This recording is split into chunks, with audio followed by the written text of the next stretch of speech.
What if I were to suggest that you play a key role in the awakening world? And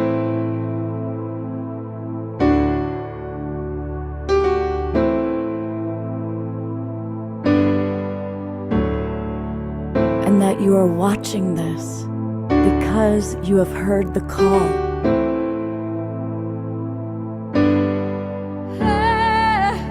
We can start right now by opening our hearts and minds.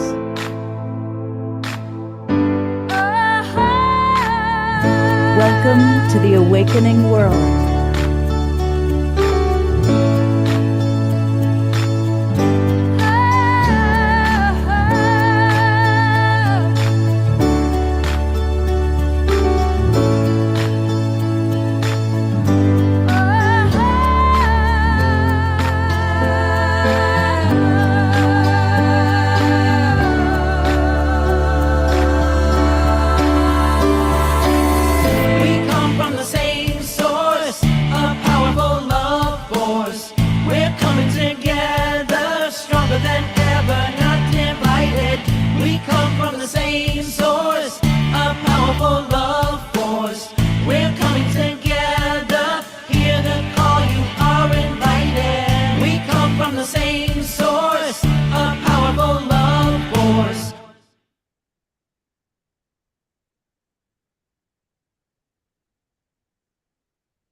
Good evening, everybody. Welcome to the Awakening World. I'm Love Coach Scott Katamas, and we've got a great show tonight. We're going to be celebrating Martin Luther King and all that he has done to inspire us. We are going to be with our good friends from Light on Light Publications, learn more about what they're doing with our wonderful co-host, Kurt Johnson. And we've got some prayer time happening, some music happening, some Pato and Antoinette videos and connection time. Hallelujah, Anasuya is with us, and she's got something prepared, and we've got some special surprises. But to get us off to our rocking and rolling start, we turn it over to our house musical artist, Omashar. Yay, welcome and namaste, everybody. And to those of you who are watching on our streaming partners, Humanities Team and Facebook and YouTube, welcome. We love you. I'm so grateful you're here. And this is a song called Sweet Water. And it basically, sweet water is just the water in your heart. So I'm going to go into a cave, as us musicians do, and let's go.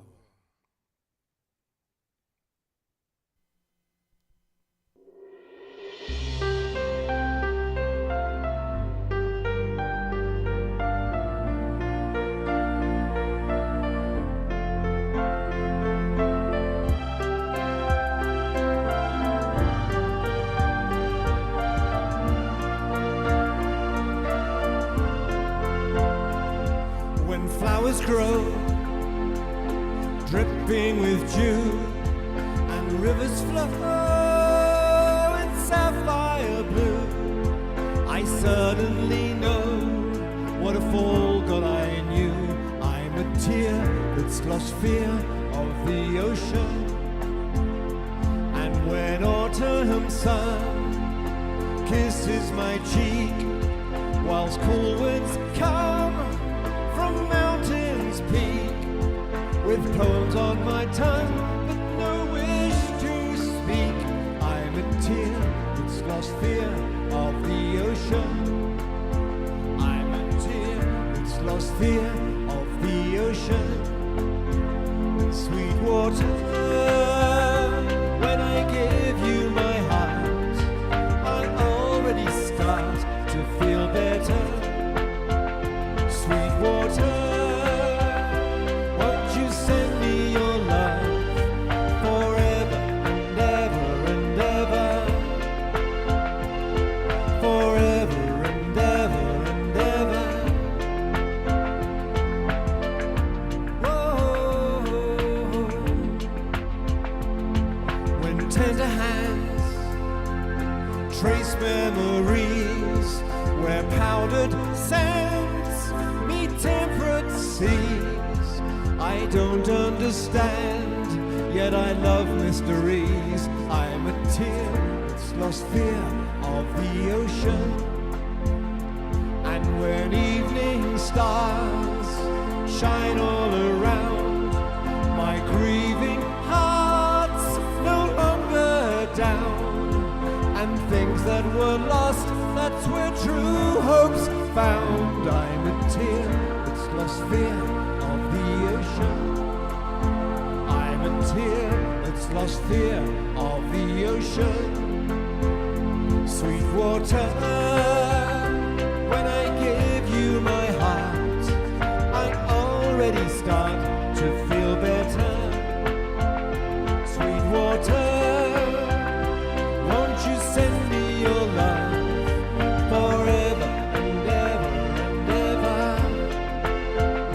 Sweet water, when I give you my heart, I already start to feel better. My sweet water, won't you send me your love forever and ever and ever? I'm a tear that's lost fear of the ocean. I'm a tear that's lost fear of the ocean. I'm a tear that's lost fear of the ocean.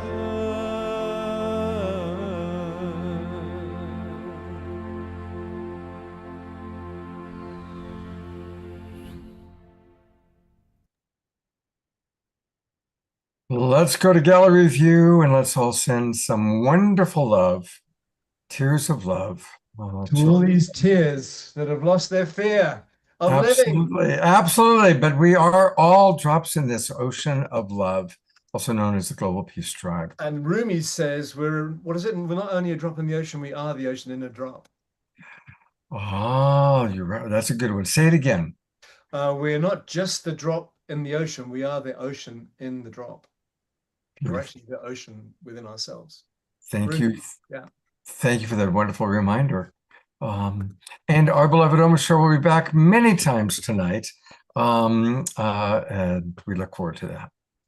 So people often say, Scott, at 70 years old, you are the hardest working man we know, but I got to tell you, I'm not. The fellow I'm going to introduce you to works even more than I do. I don't know how he does it. But he's extraordinary. And of course, I'm talking about Kurt Johnson, the maestro of Light on Light Publications. He's got so many books and the news magazine and all that he's putting together for the evolutionary leaders and the Sign Network and Unity Earth and media collaborations. He's amazing. And Kurt, I'm really excited to meet your friends tonight and to learn more about what you're up to with Light on Light Publications. Yeah, Scott, thank you so much. And I think all of us came on right kind of at the last minute because we've been coming off frantic, busy times. I think that's kind of the same for everybody. So it's a time for us to relax together and connect together and really share the best of ourselves. So it's great to be on again with authors from Light on Light, and particularly from the 2 volumes that trace the entire history of interspirituality, which, like we said in our last chat about it, is the universal spirituality that already resides in all the world's religions. And it is that drop that Omashar was talking about that is the biggest and the smallest, and the up and the down, and what's above is below, and we are it. So when Scott, as you remember, last time I was on with Diane Burke, who's the founder of New York's Interfaith Seminary, and with Patrick Carolyn from the Franciscan Action Network. And we had a fantastic chat about, personal spiritual development and transformative change. And that's what we're going to be following up with tonight. Because when Scott asked me about who might be great to bring on, I told him about my new friends and old friends, Rory McKenty and Alejandra Warden, who also goes by the fond name of Alex. And what I told him was, when he said, send me a short text, I said, well, both are featured authors in the recent interspiritual volumes, and both join profound spiritual backgrounds with sacred and social activism. And that's so relevant, of course, to the weekend that we're celebrating now, and also to what's going on all around us in the world right now. It's crazy. So Alex, an Argentine American, is especially noted for her work on the divine feminine. Her part in the inner spiritual volumes was writing on the divine feminine and the relationship of all the spiritual traditions. And Rory, who has his doctorate in theological and philosophical studies and religion as well, and was an old friend of Brother Wayne Teasdale, who named the inner spiritual paradigm. And of course, of Father Thomas Keating, who hosted the Snowmass Dialogues for over 30 years, from which comes the 9 points of agreement among the world's religions. And then from that, Wayne Teasdale's 9 elements of a universal spirituality. And we dipped into a lot of that last time.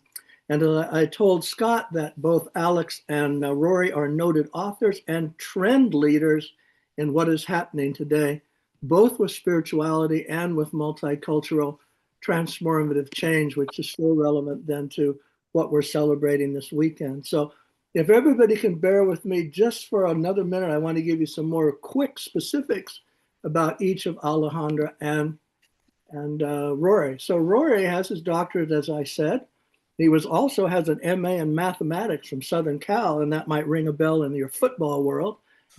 He's the author of The Sacred Secular Binary, Challenging the Divide in University Culture and Democratic Societies, and a really pioneer book a number of years ago on the new monasticism and inner spiritual manifesto for contemplative living, all about community, which I know is so important to everything that the Peace Tribe is about.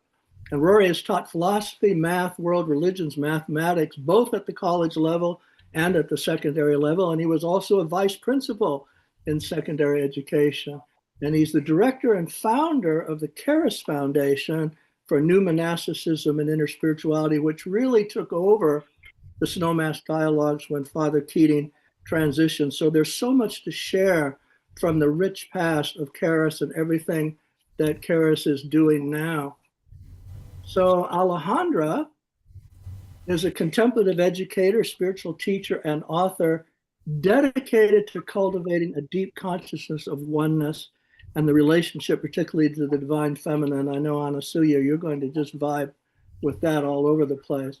So rooted in the wisdom of the sacred feminine from Sufism, her teachings also integrate her Catholic upbringing in Argentina, offer a natural and embodied inner spiritual approach transformation. So when I saw you all dancing, there it was. That's about as embodied as you can get. So she specializes in meditative and contemplative practices, as well as the interpretation of dreams and spiritual experiences. And she serves as an inner spiritual mentor, not only for the Spiritual Paths Institute, which I think many of you know was founded by Father Keating, and from which comes contemplative outreach and all of these other things that are huge today. This was back in the pioneer days. And she's also then a part of the Charis Foundation that Rory's a part of. And she's the author of Remembrance, a Vision of the Sacred Feminine and the Renewal of the Earth. So thanks for being patient while I shared those details. So welcome, Rory. Rory and I go back about 25 years. It's great to see you. And Alejandra, I've known you for a long time by reputation. I think it's the first time we've met. So that's really a thrill. So where I want to start is actually, asking you to tell everybody here so I can shut up and let you guys talk, but to tell us about what each of you bring to the table, both in the sense of what you're doing now, books that you've written, organizations and events and things that you've been a key part of, and what brings you to being able to share with us tonight, both about the journey of personal transformation and the challenge of the collective transformational change that our world just has to get by if we're going to survive, let alone thrive. And all we have to do is turn on our TV to know how tricky that is. So let's go ahead and start with Alex. Alex, tell us about yourself and what you're excited to have this community know about what you're bringing. Well, as you said, I was born in Argentina. I lived there for many years. I started my work really trying to create beloved community. In Argentina, I've been an educator, a Montessori and Waldorf educator and trainer. And I actually created one of the first Montessori-inspired schools in my country. So what I developed there was Education for Peace, and it was an ecologically oriented school. And that was really important for me because this happened, it started really when I was 23 in a situation in which my country was going through some military issues, and people were disappearing. Education was really difficult. As a matter of fact, I wanted to study physics and I couldn't because the university at the time was closed. So was anthropology or many of the humanitarian sciences. So basically, I end up in education, and I found that it was super important to create something for a new generation. Because for me, what I noticed was that there was a new awakening consciousness, and it was really brought by children. I could feel that they were very different and they needed something that was not available at the time with traditional education. So I found Montessori, and I found some of Waldorf actually was trained by a woman, Frances Wolf, who was a direct disciple of Maria Montessori, a British woman. And she was the one that actually mentored me into trying to bring these two forms of non-traditional education together. But then I got married, I got twins, and then I came to America and I got involved with Sufism. I had a series of mystical experiences that I was unable fully to understand or put words into. And at that point, I met a Sufi teacher who is a master in interpretation of dreams and spiritual experiences, and I studied with him for over 20 years. I also represented his work in Latin America for about 10. But my call was always interspiritual. So when I met Rory in the first interspiritual gathering, that was, I think, uh, the morning, it was the dawn of interspirituality. Um, 2000. I was super impressed because he was bringing something that I felt in my heart all my life, but I didn't have a name for.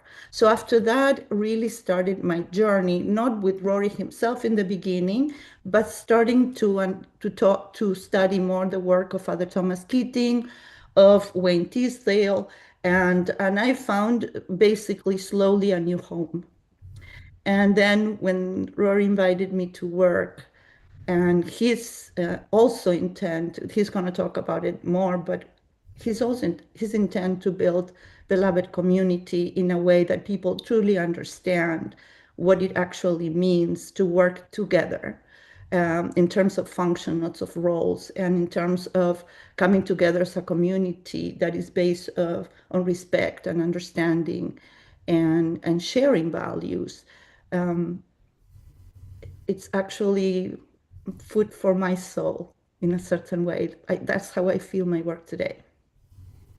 Yeah, that's fantastic. And it's such a great invitation then for Rory to talk about, because Rory and I, like I said, we go back 25 years. And I don't say that lightly. That means Rory was a lot younger. I was a lot younger, but we were both close friends of Wayne Teasdale's, and then fell into everything that Father Keating was building from the Snowmass dialogues, which, of course, as I said, what came from the 9 points of agreement among the world's religions, and then Wayne's 9 elements of a universal spirituality. So back when I first knew Rory, he's one of those people that when you meet him, you know that he's on a journey toward greatness. And I mean that in the most humble way, but I mean it in what greatness really means, in serving and in setting the example and teaching and building things, building those structures that Wayne Teasdale talked about to bring the dreams that you talked about, Alex, into reality, into the real world that we live in, which is so challenged by relationships, as you just said. And that's really the whole meaning of this weekend, and the message of Martin Luther King is all about how we get there as a global collective, about love and sharing, mutuality, all of those values of spirituality. So Rory, tell us about yourself and the journey that you've been on. And it's so great to have you here. Sure. Thank you, Kurt. Thank you for the very generous introduction. Not sure it's totally deserved, but I appreciate it. Um, yeah, so as I first heard about the spiritual journey, it kind of coincided with meeting Brother Wayne. So, coming out of college, I got to know Brother Wayne at the 1999 Parliament of World's Religions, and then became one of his closest students the last 5 years of his life. He even spent a couple Christmases out with my family during that time. And Brother Wayne, of course, coined the word interspiritual. And so from the beginning of my journey, I kind of had intersecting streams from Brother Wayne, who was a Catholic priest and inherited Father Thomas Keating, who was Wayne's spiritual father, as a teacher. I also had a Hindu Advaitic teacher, Joshi Baba, and I accompanied Wayne on his last visit to see the Dalai Lama in India, in Dharamsala, India, who Wayne also considered a close teacher, and they had a very close relationship. And so ever since that meeting, I've always felt the Dalai Lama is a presence and teacher for me as well. And Tibetan Buddhism has been a big strand. And as Kurt mentioned, I ended up working with Father Thomas Keating on the Snowmass Dialogue Interspiritual Conference, which started in 1984 and brought together spiritual teachers or advanced practitioners from different religious traditions in a retreat-like setting for like 5 days, usually at his monastery, St. Benedict's. And so I came in 2010. It had already been a long project. Was the administrator for the final 5 years. And when that ended in 2015, we founded an organization, the Charis Foundation for New Monasticism and Interspirituality, that started out continuing those dialogues, the Snowmass dialogues. And we've held, I think, 10 of them so far, and now do quite a bit of other work in the world. But the heart of, at least our organization, Charis, really came out of this deep dialogue among advanced practitioners and spiritual teachers from different traditions. And back then, it was very common where people wanted you to be, sort of choose a tradition. So you can learn about different ones, and then you pick this one, and that's your tradition, and you kind of stay in those boundaries. But since that time, we've seen how the word interspiritual has grown. We see how younger generations increasingly are not following traditional models of the spiritual path. And we also see how important the traditions are with their wisdom and the techniques that they've developed, as well as some of the shortcomings, particularly a lot of patriarchal structures. And so we spent a lot of work in deep dialogue with teachers, and at Charis, I think we've really come to lean into trying to develop structures and communities that allow people to walk their own spiritual path, whether it's in a tradition, whether it's among traditions, or whether it's outside of traditions, with similar types of support and guidance from teachers and a spiritual community to help them on that path, but without losing the depth that is there in the traditions, and ways that will take us all the way to the deeper structures of reality and the deeper parts of the journey, where we have to face the dark side of our personality, and we have to struggle in our work in the world to unite it all and to bring it all together. And so a couple years ago, we got a retreat center down in New Mexico, a very, very beautiful retreat center, Charis Mandala. And we hold retreats here now. We hold our dialogues here. We train people to hold Charis circles in the world, which are kind of weekly meditation prayer groups, along with a communal spiritual reading practice. And what we've found in particular is our work has been reaching out a lot to younger people, so that we get a good intergenerational mix of people who are older, people who are my age, and then a good contingent of younger folks that really resonate with their yearnings for the spiritual journey and their yearnings for those paths to be individuated to some degree, but to also contain solid teachings that challenge them and force them to go deeper and connect in the deepest way, really partner with our religious traditions. And Alejandra and myself and Nathaniel Miles Yepes serve as teachers for that spiritual community. And Nathaniel is also an equal part of Charis, and he is he's the head of the Wisdom Traditions Department at Naropa University in Boulder, Colorado. And we also have a Keating Schachter Center for Interspirituality there on campus that brings in wisdom teachers and helps them have access to students as well as faculty and staff there, runs other programs like Charis Circles, and is named after Thomas Keating and Nathaniel's teacher, Rabbi Zalman Schachter Shalomi, one of the great Jewish spiritual teachers of the 20th century. So I think that's some good stuff on Charis. Maybe the other thing I'd just mention is my most recent book that Kurt mentioned, The Sacred Secular Binary, came out a couple months ago, and given this is Martin Luther King Jr. weekend, perhaps is worth mentioning. The book contains some fairly lengthy passages on Martin Luther King Jr., as well as James Baldwin and Malcolm X and others, as well as a full chapter on Howard Thurman, and moves towards what I call a beloved community of religious diversity, and is really looking at the role of a sacred secular divide in our culture, and looking at it particularly in the sense of living in a democracy, a religiously pluralistic democracy, and recognizing that binary has really grown out of a history of our struggles with Christian authority structures and Christendom, and maybe did good and how it grew.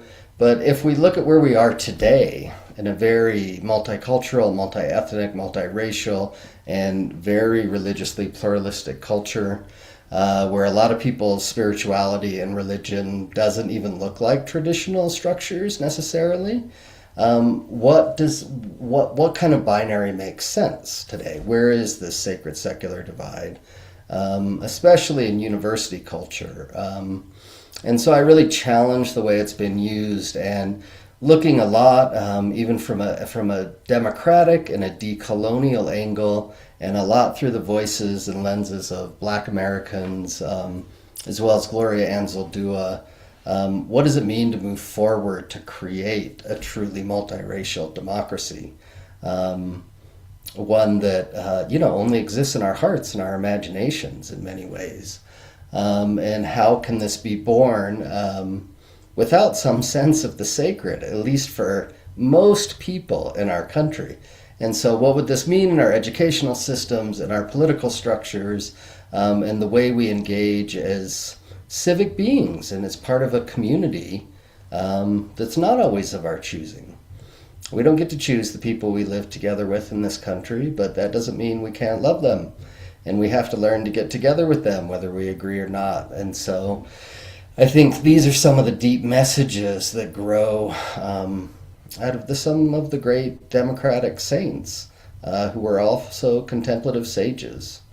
Howard Thurman, Martin Luther King Jr., and others who we can turn to for guidance for where we're at today, especially in their commitment and struggle and sacrifice for the spiritual life, and wherever that would take them, and willing to follow that.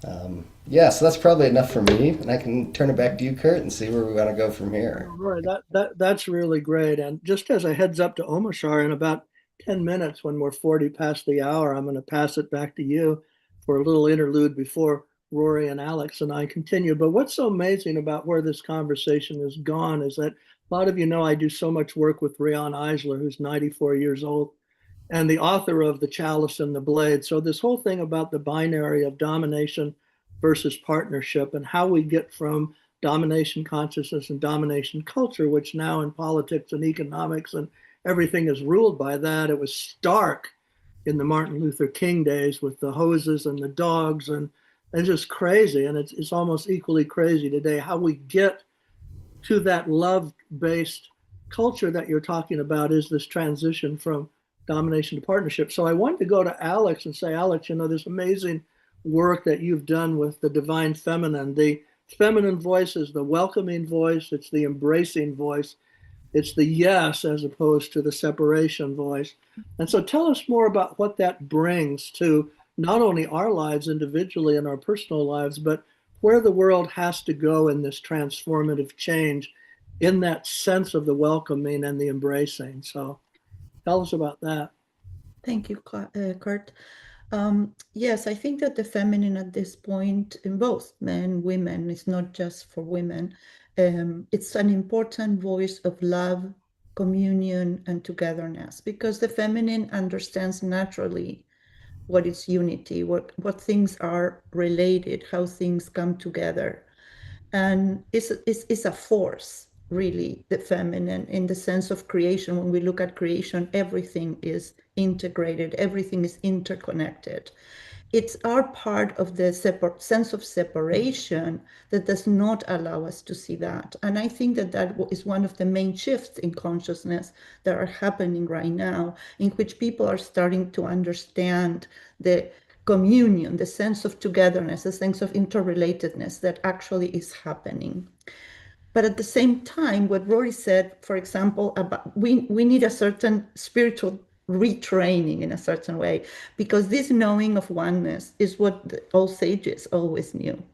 But it's not what we still know. So we still come with some parameters that are from the old days, trying to bring together this new kind of community. So on one level, we have the tools because the feminine is here. It's a new form of consciousness that is here for everyone to take advantage and to integrate. But at the same time, we continue having a consciousness of separation in some ways that becomes a little bit of an impediment. And one of those is what is happening right now, in which you have these two kinds of consciousness. So one that I call most evolutionary in the sense that is with the times, when things are coming together, reunited, connected, where love and understanding and trying to help one another, it's growing. We're able to do these communities. And there is this other force of this other consciousness that tries to impose separation and differentiation and distance from one another again. So one of the good things is that by using our sense of integration and interconnectedness, we can actually start bringing this world into reality, which is simply to see what it is. The earth is paradise. The world is a heaven on earth. So it's just that we don't see it when we feel separate. But at the same time, what happens is that the feminine has been damaged in a certain way for many thousands of years. So there is also some anger in that. So we cannot respond in the same way of these energies that are trying to separate us by creating more anger. I think Martin Luther King, talking about this weekend about him, he says darkness cannot drive out darkness. Only light can do that. Hate cannot drive out hate. Only love can do that. And this talks about what is happening right now to me when these forces of love and integration are coming together. We cannot put ourselves with the same anger and desperation and grief that we feel, because otherwise we're feeding the same energy that is trying to separate us, that is trying to create this distance. So I think that the feminine right now in all of us can nurture our hearts, can hold the grief, can hold us like a mother, like a father, like a caretaker, really embrace, because we are all suffering. Many people are angry, many people are in deep grief, and start allowing us to see what we have in common rather than when we have indifference, and allowing for this to grow in our hearts, even with the thorns that sometimes we encounter. That's what I feel at this time. The, the consciousness of the feminine can actually help heal the world. Wow, that I just yeah. Now you got me speechless. So yeah, how we get to that world. I know Rihanna, I have to admire her so much. She's 94. She's a Holocaust survivor, and she's still tirelessly working, as you said, for this work that this world that we know exists in our heart, could build the paradise you're talking about, manifest the paradise that we feel when we're in oneness with nature, when we're seeing the beauty of what's around us and not being impeded by the craziness what humanity tends to do over and over.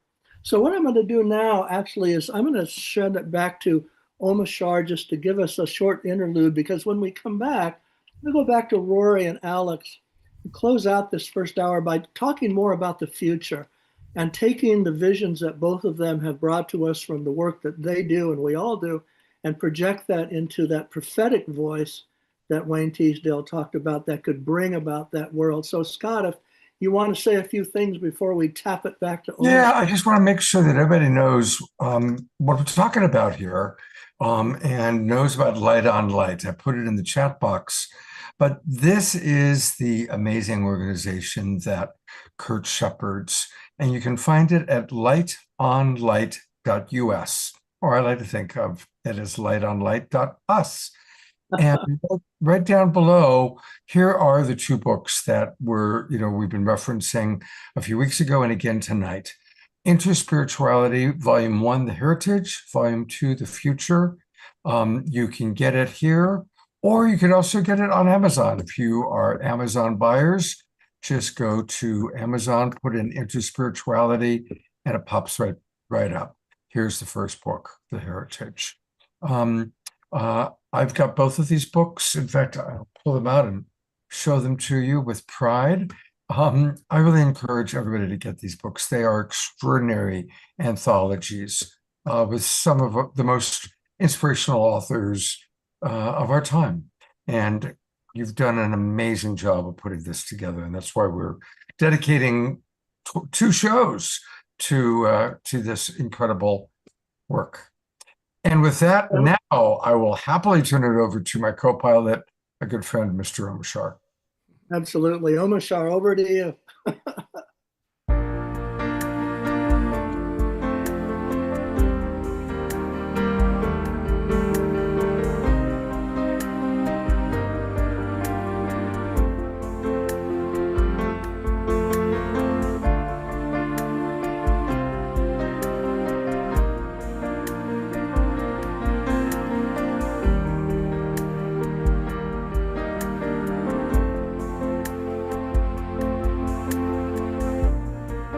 We shed the cross of ages, revealing light within the fall.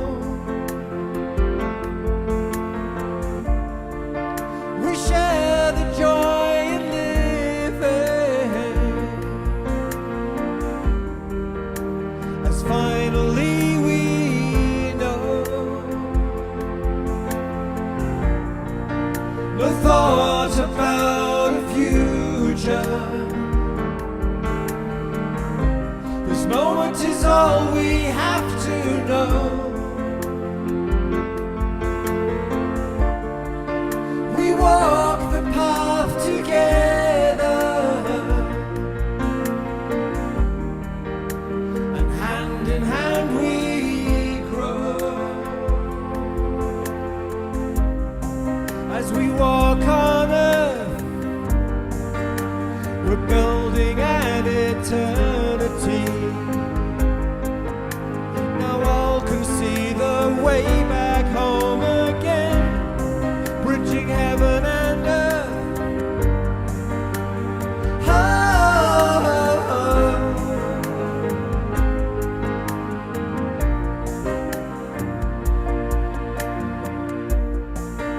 And now the way is clearer,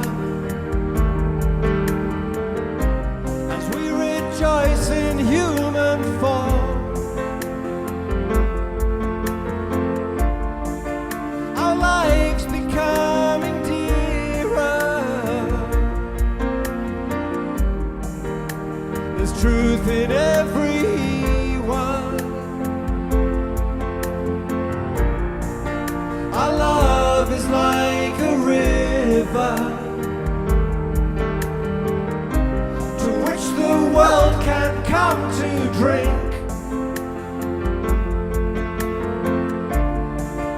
An ocean when together, and with one mind we think. As we walk on earth, we're building an eternity. Now all can see the way back home again, bridging heaven and earth.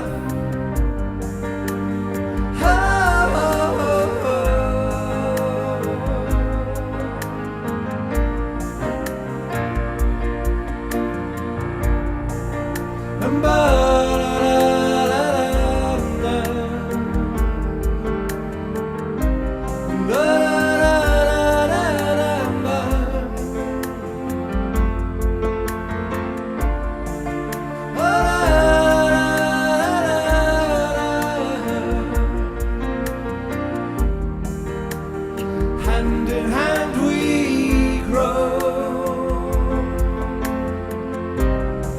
bridging heaven and earth.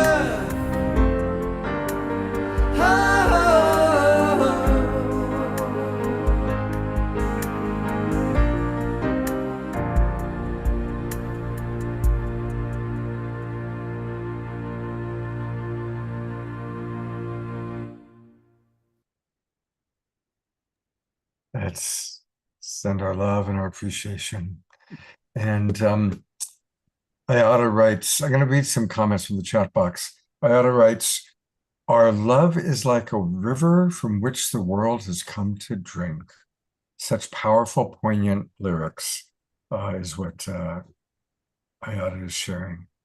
And while we're on some of the comments, because we rolled right into Kurt and Alex, Alejandra and Rory. And there's some comments I want to read because I'd like to include our audience. Iota writes, Rianne Eisler is truly one of my greatest sheroes. I saw her speak in person about 20 years ago and felt she was truly one of the most important voices of the planet. And KDA writes, I could not agree more. Reverend Jeffrey writes, I happen to believe that we are not one in or with God, but one of God. Now, there's a big difference. If we were one in God, there would be something in a totality that is unlike the totality. If there was something with a totality, there would be a separation between the totality, which we shall call the truth. And that's from Ernest Holmes. And we're going to be celebrating Ernest Holmes' birthday and Reverend Jeffrey's birthday next Wednesday night, January 21st. George Noble writes, interspiritual is a word that never occurred to me, and yet it describes my own journey quite well now. I do attend Sufi gatherings here, and Qigong has become most important to me, and yoga as well. Just as Jeffrey said, enjoying the flow of my own life force, the pleasure of singing, dancing, and singing gospel. So thank you for that, George. Diara is very excited about this conversation. Of course she is. She teaches interspirituality in the schools. She writes, this is fabulous, Kurt. Thank you so much. May the love melt away the trauma. Connie writes, it's a frequency thing. In the lower frequency that was dominant on Earth for millennia, the energy of separation, fear, and scarcity led to the behaviors and systems that are collapsing now as the Earth shifts frequencies, and we see, feel, and know that we are one in an abundant universe, and with trust, we create new behaviors and systems and realities. Onward to peace on Earth. So thank you, everybody, for some of those comments. And now I will turn it back over to Kurt. Yeah, well, thank you so much. Yeah, wow. Yeah, so it's interesting, and just returning to the volumes for a moment before I go back to Rory and Alex, in the decision to spend 4.5 years pulling these two volumes together, was really about asking the question whether retelling this story, which so many of us as Rory talk about, were a part of birthing with the naming of that paradigm 25 years ago. Matthew Fox called it deep ecumenism, and that's a good term, because I think what we saw maybe 10 years after the naming of interspirituality was the habit of everyone going back to their silos. And so people, to a great degree, went back to their silos. And as we decided to put these books together on the 25th anniversary of that naming, we really wanted to ask, if we retold that story substantially and in detail and with great authors and great pioneers, could we gin that up? Could we revive that energy to whatever direction humanity might take it? So there was a lot of listening involved in that process. So what I want to do now, I want to be joined again by Alex and Rory, and put on that hat, which was actually the ninth element of Wayne Teasdale's universal spirituality, and that was prophetic voice, which he said is exercising the prophetic voice toward the world of the heart and transformative change and making that real. I'll make one other quick comment. While I was listening to Omashar, I was remembering that back in 1976, that's 50 years ago, I chaired a conference with C.T. Vivian, who was a part of Martin's inner circle. And when in the movie Selma, in the kitchen scene, he's the little guy with the hat on in the kitchen scene.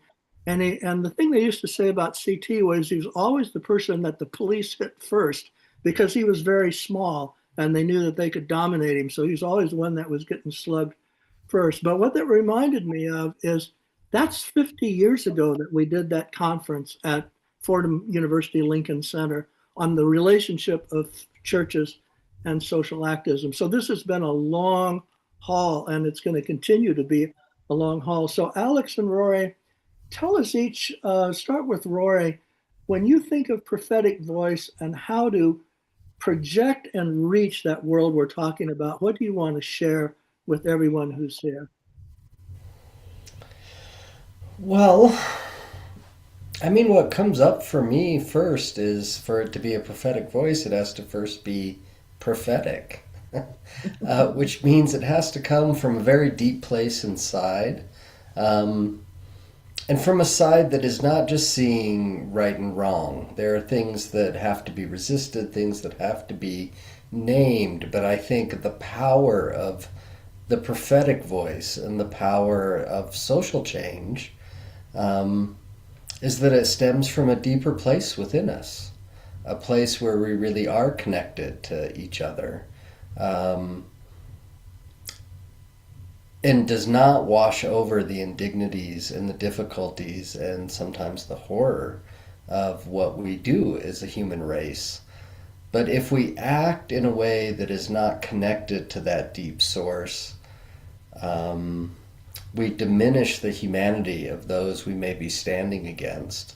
And in doing that, we repeat the same patterns over. And so true prophetic voice also has to be transformative, not only for society, but for ourselves. I think this is part of the great message of Martin Luther King Jr. It's certainly the message of Howard Thurman. And I think it's one reason that they were successful, at least to some degree. Of course, not accomplishing in any way everything that's hoped for. But there was a power that continues to reside in our hearts because of the place where it came from. And so learning how to find that place in ourselves, learning how to commit ourselves to a journey that is not always easy, and though it's filled with love and compassion and wisdom, the road there is usually one of suffering often.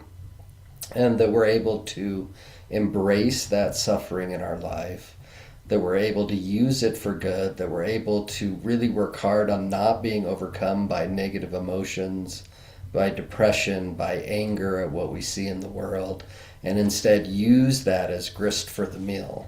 Use that to find a place of dignity. When I think of Martin Luther King Jr., it's the dignity from which he worked from. And we can turn to that and resonate with it and learn what that feels like in ourselves and then try to only act from that place. I think that's what makes a voice truly prophetic. Um, and it's not usually the easy road to take. It means allowing us to see the horror, allowing the negative emotions to arise, but then working with them so that when we act with a transformed energy of love and compassion and power and dignity that calls others to their deeper place, or at least for those who have ears to hear. And that we can be okay with our little part in the larger picture and without everything having to be a big splash. That's the dignity of our own lives in whatever way they manifest. So those would be some of mine. I'd love to hand it off to Alejandra now. Yeah, Alex, come on and join us with your voice on this. Well, I agree with everything Rory has said, of course. And I think he's speaking to me in my heart to a certain maturity, spiritual maturity, because to have a prophetic voice, a lot of people claim to have prophetic voices. And we have to be very cautious. As he said, it's an ethical, it's a moral development, and that means ego work, as Rory was saying. It means learning to surrender to what is higher and deeper, and it means to learn to see from a place of wholeness, rather a place of what is wrong, but rather what is more perfect or perfectible. And also to for me that includes to offer an experience of what it means to live in this new way. And on that level, just not to repeat what Rory said, I wanted to share that, for example, we try to do that in our work. For example, when we lead retreats, we are three teachers rather than one voice, which means we're trying to somehow model what it means to have a relationship of equals, in which each person brings their own particular gift of the divine, because each one of us have particular qualities to offer to the world and to ourselves and for our journey, but also how we can actually weave that together. That we do the same, for example, in our circles. We try to bring an understanding of what interspirituality really means. It's not just learning to respect that somebody else has a different opinion. It's more how to feel the other and how to feel the beliefs of the other, the practices of the other, how to really embrace the other truly as an equal and truly as the gift that is to the world. Um, and for me, it's always to look at people, try to see people from a place of what I call the soul, or from a place of wholeness, because we have grown. For example, I work a lot in the area of psychology, and one of the issues is that sometimes we're always looking for the defect, what is wrong, what needs to be fixed. And I think that essentially we have, most people have a very pure essence. If we can call to that core nature, I think that we can actually bring the best out of people. So when we have our retreats or our work with the circles, we try to actually allow for the experience of what it means to live in community, what it means to live in an interspiritual community, and what it means to seek for meaning. Because spirituality sometimes is a word that not everyone can understand, but all of us seek meaning. All of us seek something that is more true in ourselves. So we also try to also look at our vocabulary, how we can communicate to others so that we can understand one another. So we try to build bridges, not so we don't come just, this is my religion or this is my belief. I'm trying to find ways of true communication. So for me, prophetic voice, it's also it's a way to experience the truth of what interspirituality means. Yeah, wow. I'm just saying we're going to be tossing it back to everybody here in about 4 minutes. So I want Roy to have a chance to put a capstone on what Alex just said, and then I'll say a few things, and then there's such a great second part to this program. We can turn it over to them and I'll continue. This has just been so rich, amazing. So Rory. Sure, yeah. I mean, I want to say thank you to everyone for having us. It's wonderful to be here. Um, and I'm just going to kind of pick up on Alejandra's point. I think one thing that's really important to recognize is that, the only types of communities that exist are not necessarily ones where everyone has to believe the same thing or have the same framework for their journey or even all be doing the same practice.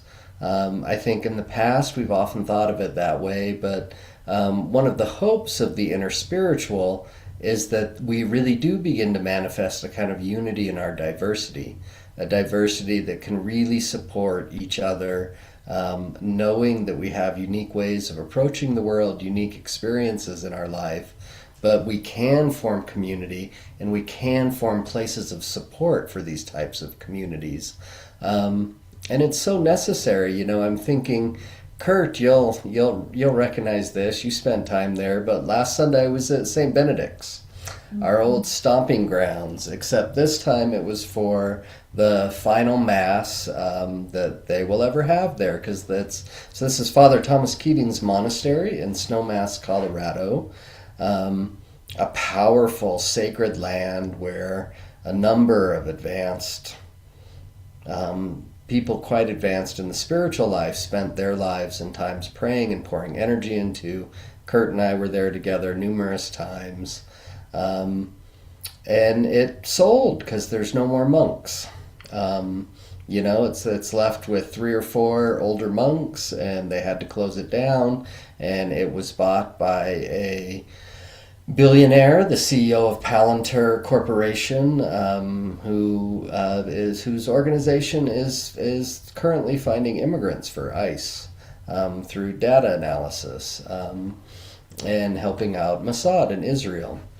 And this is the closing of the monastery is not a news story. It's going on at many monasteries and places of spiritual retreat in the West.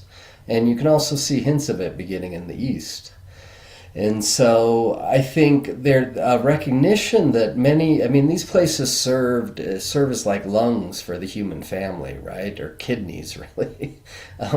Processing our negativity, allowing the human family to breathe in a certain degree. And everything has become so tight and so converged right now that we are in great need of these kinds of places of refuge. Refuge from the craziness and the busyness of the world, the psychic strain and the negativity of it, where deep work is going on that is no way separated from the world, but is helping it to breathe and helping there to be some spaciousness in it. And so creating places of refuge in our individual lives, some sort of silent or contemplative practice every day, every week, every month, retreats every year, places where we can hold communities that don't force us all to believe the same thing, but hold us all in the same sacred space and support our journeys. This is sacred activism. This is a form of social activism today. And if we don't continue to build some of these vents in our personal and communal lives, the societal strain might just burst. And so the work that spiritual life and contemplative life, it's desperate work that the world desperately needs. And it doesn't always happen in big ways that are seen, but it's felt. And all of this builds up and is a huge part of creating the foundation of a new world. That hopefully can grow with all the work that we are all doing. So that's some of the work we're trying to do here at Charis as well, is just provide some of that space of refuge in our lives. That's great. So let's do this. Let's bring Alex back on so the 3 of us can hand it off back to everyone at the Peace Tribe here together. What I wanted to say, and it really is what makes every day in my life, is that as I was listening to you all and everybody, how much I celebrate the inner spiritual pioneers who continue this message, because this is really the only way. that humanity is going to make it. And when we were doing the volumes, oh my gosh, 120 of those voices that we were processing. And I realized, that one of the thrills that, Rory, Alex, and so many of us get is we know people who've raised the bar so high in how they live, and they rise to that, they live that way. And knowing those kinds of people and working with them is what keeps all of us going and gives us that hope that that world that we know could be there can actually happen. And as you've said, that really is looking to what is already there in all of us and knowing that that could be brought forward. So Rory and Alex, thanks so much. I mean, this has gone by like a flash, but it's been so rich. And so the three of us, we're going to hand it back now to what's an amazing second part, because I know a lot of the next world of guests, and they're like everyone else here, they're heroes. So Scott, back to you.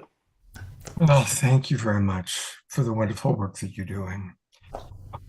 And I was really touched by much of what you shared, and I can see our audience was as well. And it's we are the Global Peace Tribe, and you are out there on the front lines doing it. So thank you both, and I hope you'll both come back onto the show again, so we can go a little bit deeper with you. Yeah. Great. Rory, great to see you. Alex, great to have this time with you, and on we go. All right, thank you. And Kurt, See you too, Kurt. stick around because we do have the second half of the show is going to be very, very powerful. Thank you for the invitation. Thank you. Thank you, Kurt, as well. Thank you. Pleasure. Well, we are going to kind of swing into celebrating Martin Luther King weekend. And I'm actually going to show a pair of videos created by our beloved friend Pato Banten. I think Pato and Antoinette are going to be joining us shortly. And this first one kind of takes us back to when I first met Pato and Antoinette. During the pandemic, that's when a lot of us really got started. It's when we began the Global Peace Tribe. It's when Unity Earth began. And that's when I met Pato and Antoinette. And shortly after we started was when the horrible murder of George Floyd took place. And I don't know if you remember, some of you are old timers, but we dedicated 6 weeks exclusively to shows with our friends and colleagues of color. That's when I really grew close to Antoinette, who actually I do see is here. Wonderful. And so the first video we're going to show, they couldn't call it Black Lives Matter because YouTube and the powers that be say, no, all lives matter. Well, duh. Anyway, it's a beautiful video, and it's also painful because it reminds us of the history of slavery. Anyway, we're going to start off with the All Lives Matter, but we know it's really Black Lives Matter. And of course, all lives matter. Anyway, let's get to the video and away from my proselytizing here.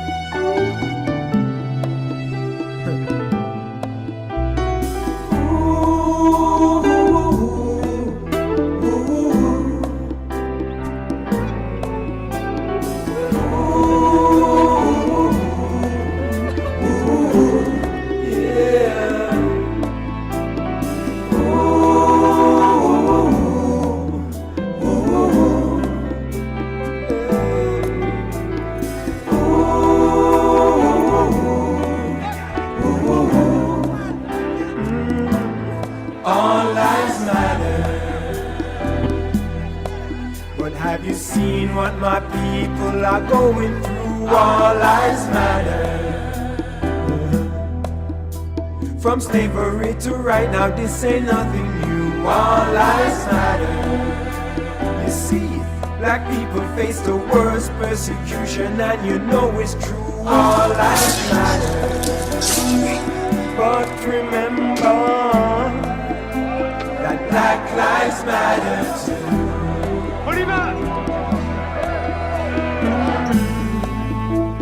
Yes, Black Lives Matter.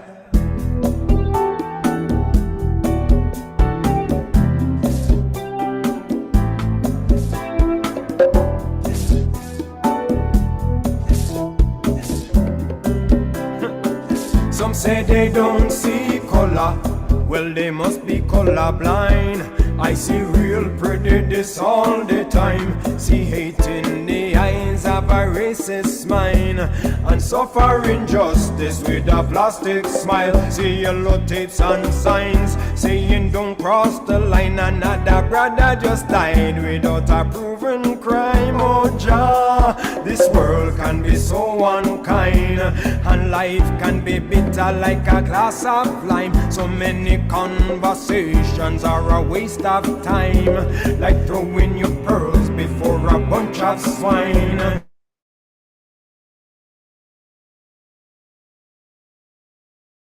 So especially when you're living on the front line, we know that all lives matter. But remember that Black Lives Matter too.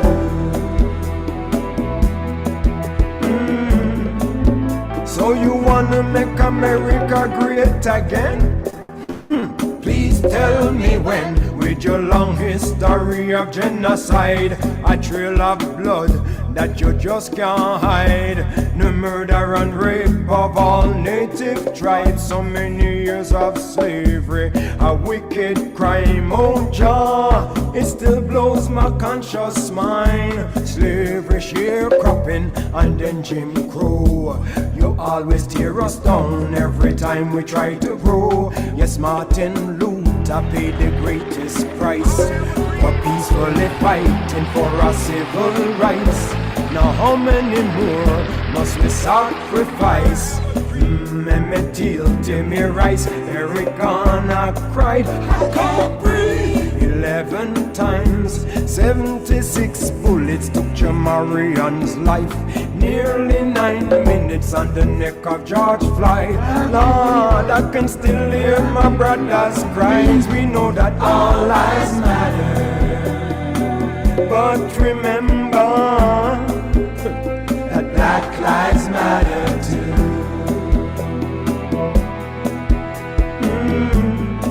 Mix me now.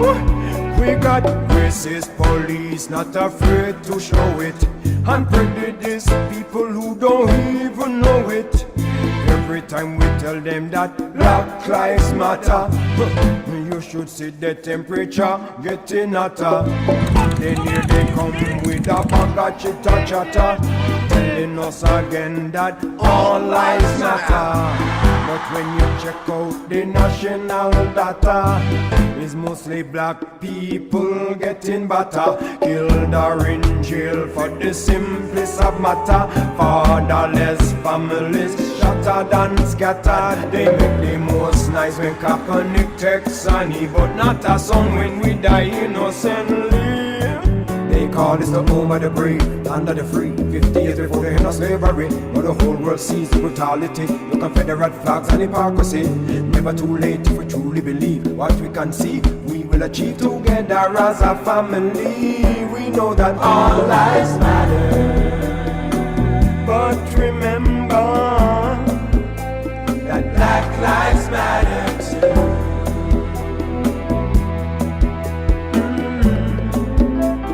Black Lives Matter too. You got to remember that Black Lives Matter. Ooh,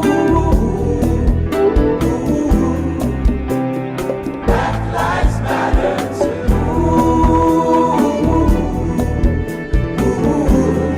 Yeah, Black Lives Matter too.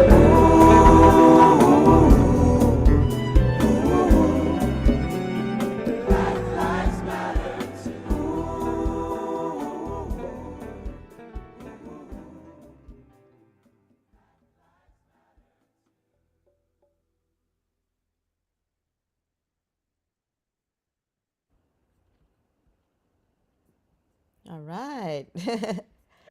And there they are, Pato and Antoinette. Such a powerful, painful video to watch and important. So thank you, Pato and Antoinette, for your amazing work. Here we are, 6 years later, still doing it. And I'd love to just turn it over to both of you to share whatever you'd like to share about Martin Luther King, how he inspires you, and also please update our audience on the work you're doing with Ubuntu. All right. Well, first of all, I want to say that, Scott, you know, when you did have me on that show years ago, I remember telling you, I said, Scott, I said, thank you for allowing us to be able to share our voices. Because, you know, me and my girlfriends, when we were doing the music, I mean, we were so like, you know, I remember when they had called me and everything, and they said, "What are we gonna do?" And I said, "We're gonna write some music. We're gonna write some music, and we're gonna sing some songs and stuff." And that was our way of outletting. But you know, but we never thought that nobody would ever want to listen to what we were saying because we've been saying this for decades. Nobody ever wanted to listen. So when you gave us that platform, and I remember it's me and Dr. Marty and you know two of my other girls over there from up in Portland who were all heavily involved with the Wall of Moms at that time and everything. And we had all came together and it was like, wow, we actually have an audience that was willing to listen to the things that we were trying to say. And I remember I told you, I said, all right, Scott, now make sure you have a black person on your show every month. It doesn't have to be me, but you got to have somebody black. And that's when, you know, it started to come out and all these wonderful new people started coming out on your show. And, you know, 6 years later, here we are. You've been like one of our biggest, biggest, biggest supporters in all the work that we do. And we're so grateful and so thankful. And that's why I said, anytime you want us, we're always here because, you know, You're wonderful about that. you're just amazing. You know, thank you for allowing us to share. You know, when I think back to when the very first time I had you on the show, and it was shortly after the George Floyd murder, and I said something along the lines of, "Oh my God, isn't it shocking?" And you said, "No, this is what we live with. We've been living with this for decades. It's shocking to you because it's the first time you're seeing it on television, but it's not shocking to us at all." And that was, even when I think back to that, that was such an education for me. It was like, oh, wow, right. It's new for us because it's the first time as a white person we're seeing it on social media and television, but this is what you've been living with your entire life. And you know, and it's strange because like right now, because we seem to be going backwards because you know they want to release Derek Chauvin, they want to release the killer who killed what's my girl's name in Tennessee? Oh, Breonna Taylor. You know, I mean, yes, they're releasing all of these murderous criminal racist police officers and you see what they're doing to everybody else now. Now everybody's fair game. And we warn people, we're like, listen, you think that they're just coming after us? They're going to come after you. And they are coming after you now. They're coming after everybody. You know, so this is the time when everybody needs to kind of like really just come together. You know, we all need each other. We really got to come together. And we really have to come together with the people who are against us because they're not going anywhere. You know, we all have to live together just like MLK say. You know, it's like we're either going to live together or perish together as fools. And right now we're in that perishing part until we start learning how we live together and get along with one another. You know. I want to read a couple of comments that came in, and then I'd love to hear from you also, Pato. Ayada wrote, "Dear Pato and Antoinette, this video was so painful to watch and so necessary to see. I find it difficult to fathom how people are so resistant to knowing the brutal reality of racism. Even a few of my relatives reacted negatively to the Black Lives Matter movement, which was heartbreaking." Shoshana writes, my dear friend Nancy Bloom is a new member of the Global Peace Tribe. Welcome, Nancy. She's an amazing songwriter and medicine woman. And oh, well, there's a video. We'll check that out. We will definitely check it out. Tiara has friends in Minneapolis who are protesting today.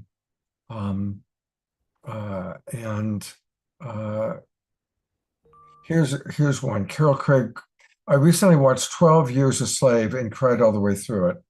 I sometimes feel so horribly apologetic for the sins of my ancestors, and it's overwhelming for me.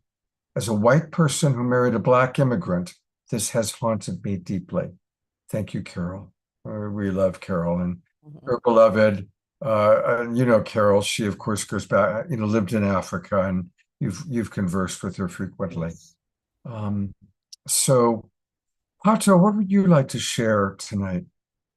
Firstly, I want to say no empathic white person should ever feel the need to apologize for the racist members of their race for their actions in the past. Because black people have also contributed to black suffering across Africa. Even today, there are black people selling out Africa and causing horrendous crimes against black people. So it's not about a race. It's not about race against race. You know, we can identify that yes, black people were enslaved by white people, but black people were also enslaved by black people. White people were enslaved by white people. Chinese people were enslaved by Chinese people. It's a mentality where a group of people from every race thinks they have the right to acquire free labor from people that they deem as not being worthy to have equality. So I want to start by saying that. Secondly, it's true. Nothing that we have seen is new. I grew up with people in my community being murdered by the police all the time. I've lost friends who got murdered in a police station. I was kidnapped once by the police while I was in the middle of the city center on my way to see a friend. Sorry, I've got some grapefruit on my mouth. I was walking through the city center to see a friend, and the police kidnapped me, took me down to their station, and beat me until I signed crimes that I did not commit. There were a few there that I did commit, but there were some there that I didn't commit. And when I went to court with all the evidence that they had beat me, photographs of my face battered, I didn't even look the same.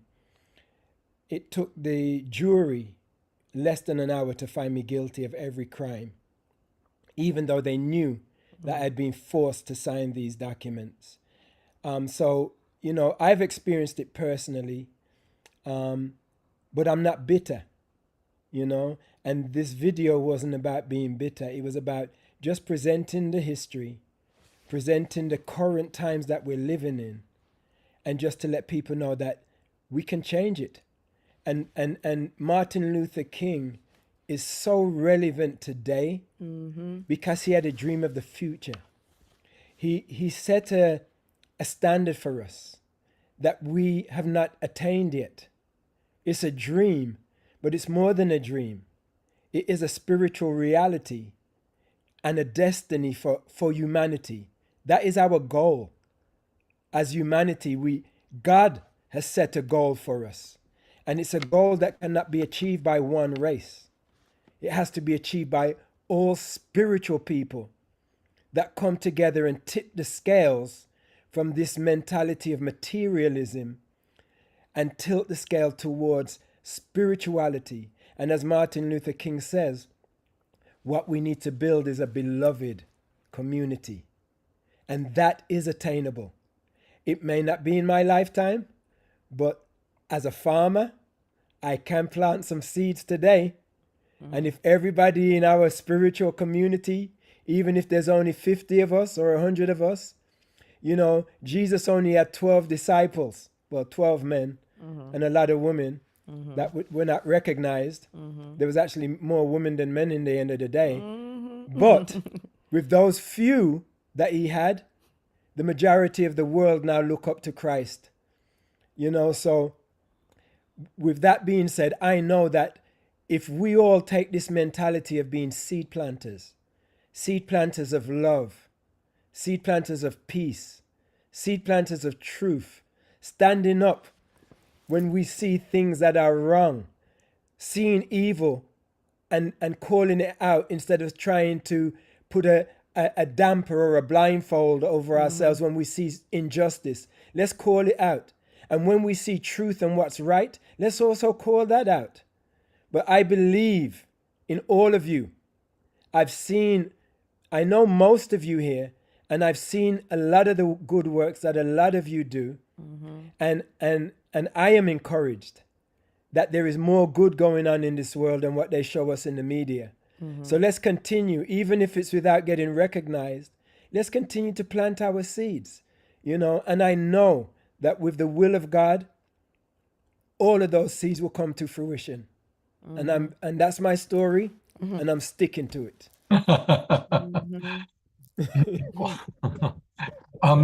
Please tell us about where things stand with the spirit of Ubuntu. Ubuntu.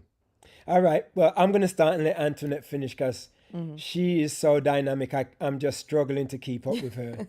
But as you know, we went to 10 African countries, interviewed about 14 or 15 individuals and organizations about the spirit of Ubuntu.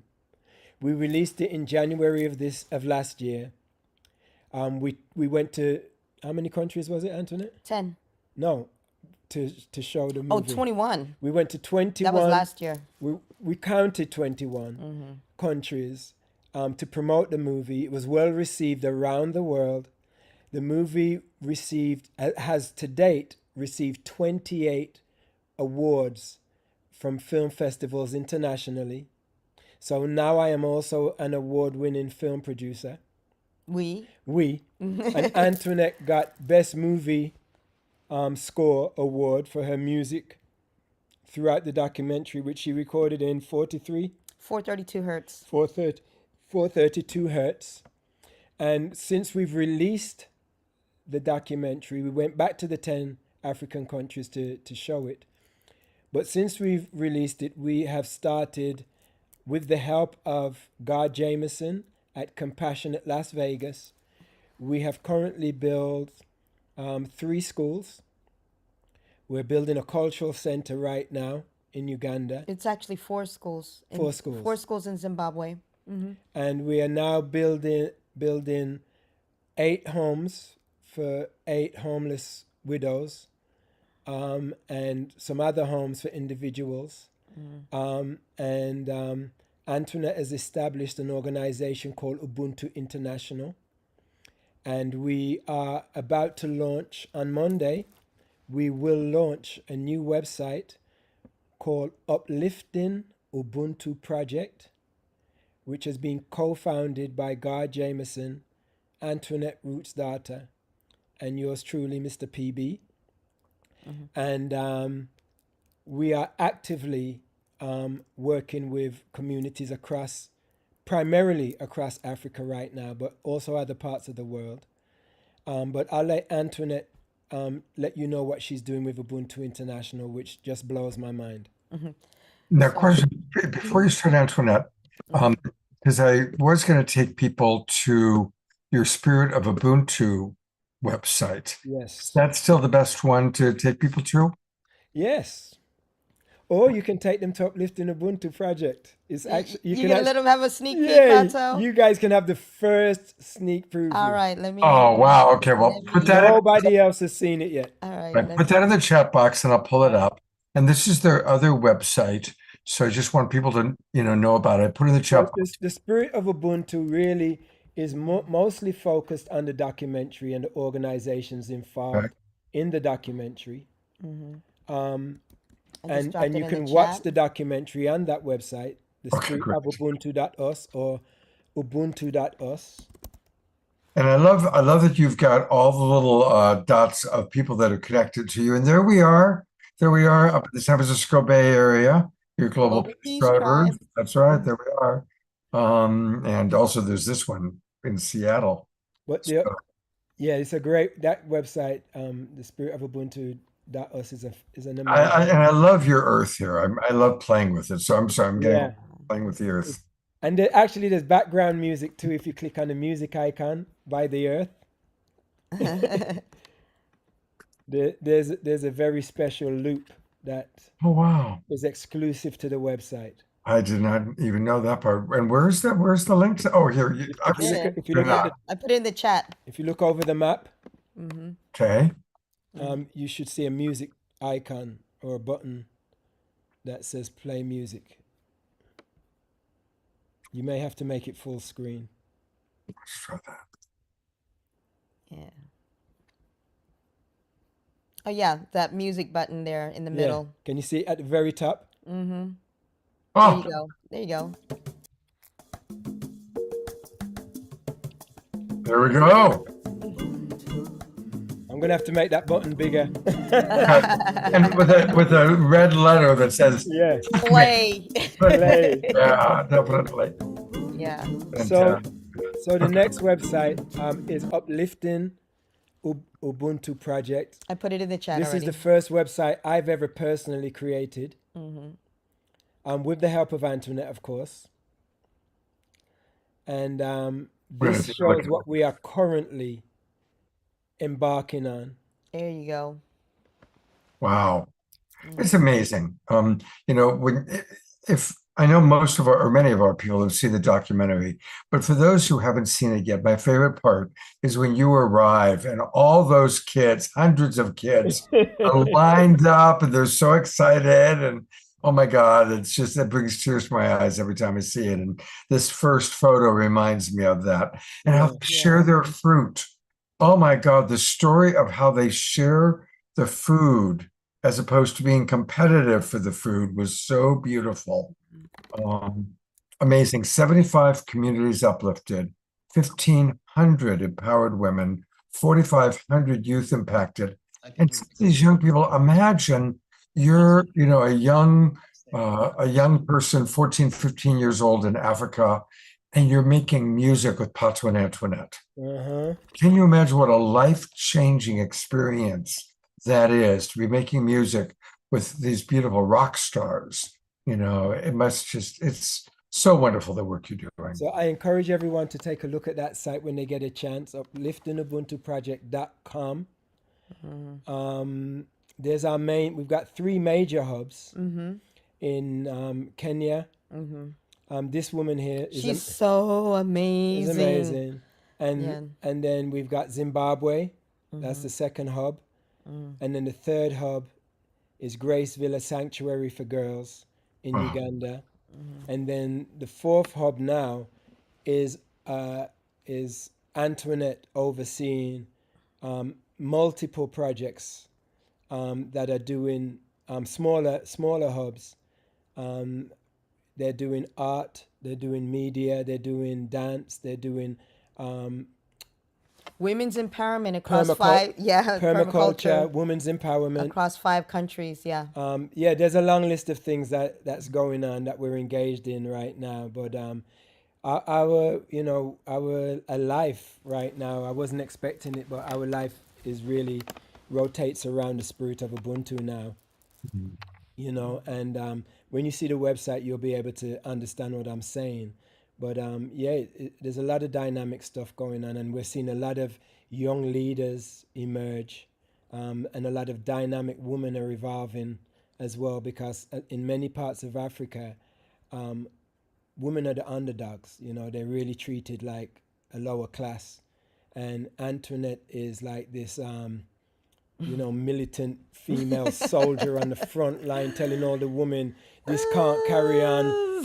I'm sure she's going to get a lot of people in trouble, but she doesn't seem to be too worried about that. But these women are standing up, and they're coming out of their shell, and it's beautiful to see. That's beautiful. Well, Antoinette, I apologize. I had interrupted you to show the website. What would you like to share? Okay, well, I could probably share it inside of what I've been doing with if you pull up the next website underneath that I sent you there, it's the Stand Up for Justice. So I finally, after all these years, finally updated it. I mean, that was the very first website when we first started working together. That's right. Yeah. It all started with that. So here it is, and let me show it to everybody. Ta-da! Oh, wow. Yeah, it's definitely different. Totally different, yeah. And if you scroll down, so you see the transformation. There you see Pato with the popo, the police behind him, smiling. Who does this at a protest where you actually have the police smiling? I love it. And I'm shouting down the speaker, no justice, no peace, no racist police. And I've got the sheriff's department and the mayor of the city marching behind me. The city council. That's awesome. Yeah. They loved us, and awesome. I didn't get a chance to tell you, but since we did start working with the police, yeah, go ahead and scroll. Scroll up. We started our relationship working with the police. Yeah, Going scroll down. down, Yeah, scroll scroll down. down. Yeah. Yeah, so we started working with these guys and we introduced the Blue Envelope program and the additional registry for the autistic community within our community, so that way they don't just go in there guns blazing. It's like, look, let's work together with the community and not fight against each other. If you can understand the things that we're talking about, and he was the one, Lieutenant Kent was the one who actually brought his nephew to our protest because we had so many Was his children there. niece? It was his nephew, his Okay. 6-year-old nephew.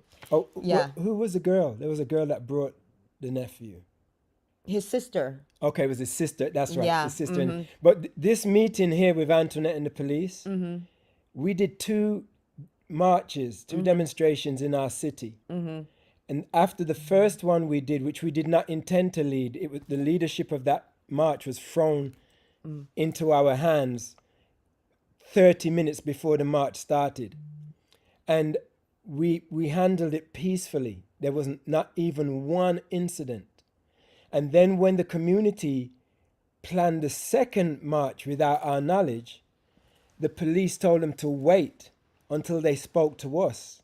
Wow. And then the sheriff came to our house, sat down with us, and said, "There's a second march coming up. Will you please lead it?" And that's why you see them behind us, because we had all met and we all promised each other that no matter what happens, we're going to maintain peace and we're going to maintain respect for our community. And the reason why they were also marching behind us was to protect us. Because there were threats. Because people were threatening to drive their cars into the rally. And they wanted to open carry. There was a lot of talk about open carry. And on the community's Facebook page, they said that Pato and Antoinette are agitators. So there were people threatening violence against us, even though we were non-violent. And that's something that I wanted to also share. When we got involved with these rallies, we went in there with the spirit of MLK. We were determined that no matter what was thrown at us, we were going to maintain a peaceful attitude. And it all worked out, thank God, in a peaceful way. Especially because here in Southern California, every city was on fire. Yeah. Every city was on fire. Every single march had violence. You had violence, except for our city. It's we're not going to allow this to happen. No. Yeah. And if you flip back to the site again, I'll show you as we're going down how we moved into if you go down, yeah. So we started doing Juneteenth. But we started doing Juneteenth from that time on, and then we got into Ubuntu, and you just go down. There's the documentary, and then you go on down, keep on going down. Divine Mother's Love. I started doing that with Sister Ejna and Sister Joni. With our Indigenous sisters. I started creating. Yeah, this was from the 8th fire. Remember, this all happened at the 8th fire. Then we created a wellness because I was on my wellness journey. Being diagnosed with cancer, and it was like, all right, I got to start sharing with people what I've been doing, how I saved my life with no surgery, chemo, or radiation. And then if you scroll down, pharmaceutical drugs. Right. And then you can see some of the other events that we started doing, with Ubuntu, with our wellness. And then as I start to create more of the pages, you scroll down some more. Keep going. Our impact, our youth programs, our festivals, our gardens, our healing sessions, our global connections, our women's gatherings, women's empowerment, global is very, very huge. Like the Indigenous women's gatherings, we are coming together in full force. Divine Mother's Love, the women that we're meeting around the world. It's like, the sacred covenant to protect Mother Earth. All of these things are connected with Ubuntu, So, does it go down more? So this is the true meaning of women being multitaskers. I love that picture of you guys. Yeah. That's a good one. That's beautiful. Yeah, our founder's journey and philosophy. So I have all this took a while to work on because it's like I said, doing websites and creating all these things, but it was like we have to sit down and start sharing and documenting all the things that we've been doing, which is a lot. Yeah. Oh my It God. doesn't even cover the scope of all this stuff, but I wanted it to be very, very clear as we're launching these sites on Monday, about what we're doing. The women's empowerment, like I said, is so important because that woman, Anne, that I showed you, she has a documentary of her own, you know, where she was fighting her own parents and the people in her village that wanted to kill her own child and Jesus. stuff. I mean, it was crazy, but she was like, she goes, I want an education.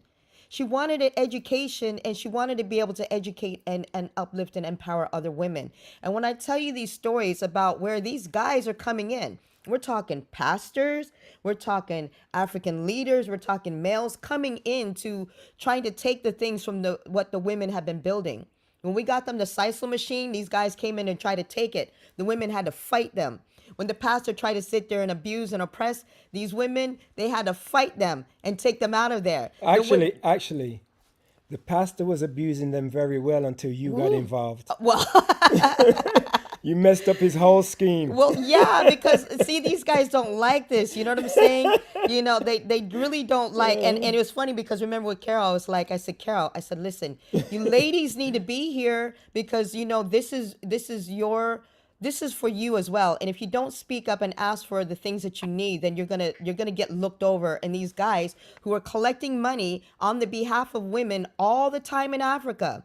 I'm like, why don't the women? Where's the women in this? Why don't they get a say so? Why aren't they speaking up for the things that they want or they need? And then I'm learning the women are like, I'm not allowed to speak. I'm not allowed to speak, you know, unless he gives me permission to speak. I'm not allowed to Oh my present my God. ideas. I'm not allowed, you know, and even one of the water projects that Anna's working on, these people didn't have water for years. They were suffering. She went and fixed it, and here the guys all sitting around thinking about how much money they can make. And she was like, what's going on? What's going on? You know, coming out there, it's like, what are you guys talking about? What are you guys doing? Because she realizes, like, if they can't speak up for themselves, those guys will sit there and take it away from them because they do not understand these things. So there's the literacy is a problem. You know, the education is an issue. These women are tired. You know, they're working, you know, 50 jobs and supplying domestic violence. the is an issue. violence, the femicide, you know, the murder and the abuse and the oppression. So these women is like, and the only thing I'm like, I can't go in there and save you. The only thing that I can do is just to sit there and tell you that you are a divine child of God. And you are sovereign, and you are so much more than these things. If you see these things within yourself, you will see how powerful you are. And sometimes I'm sitting here dealing with these guys. I'm like, listen, I know it's hard. When I tell the women, I was like, I know it's hard to get these guys to listen to you, but you're the one in charge. You know, they're gonna have to respect you sooner or later because you're controlling the purse strings.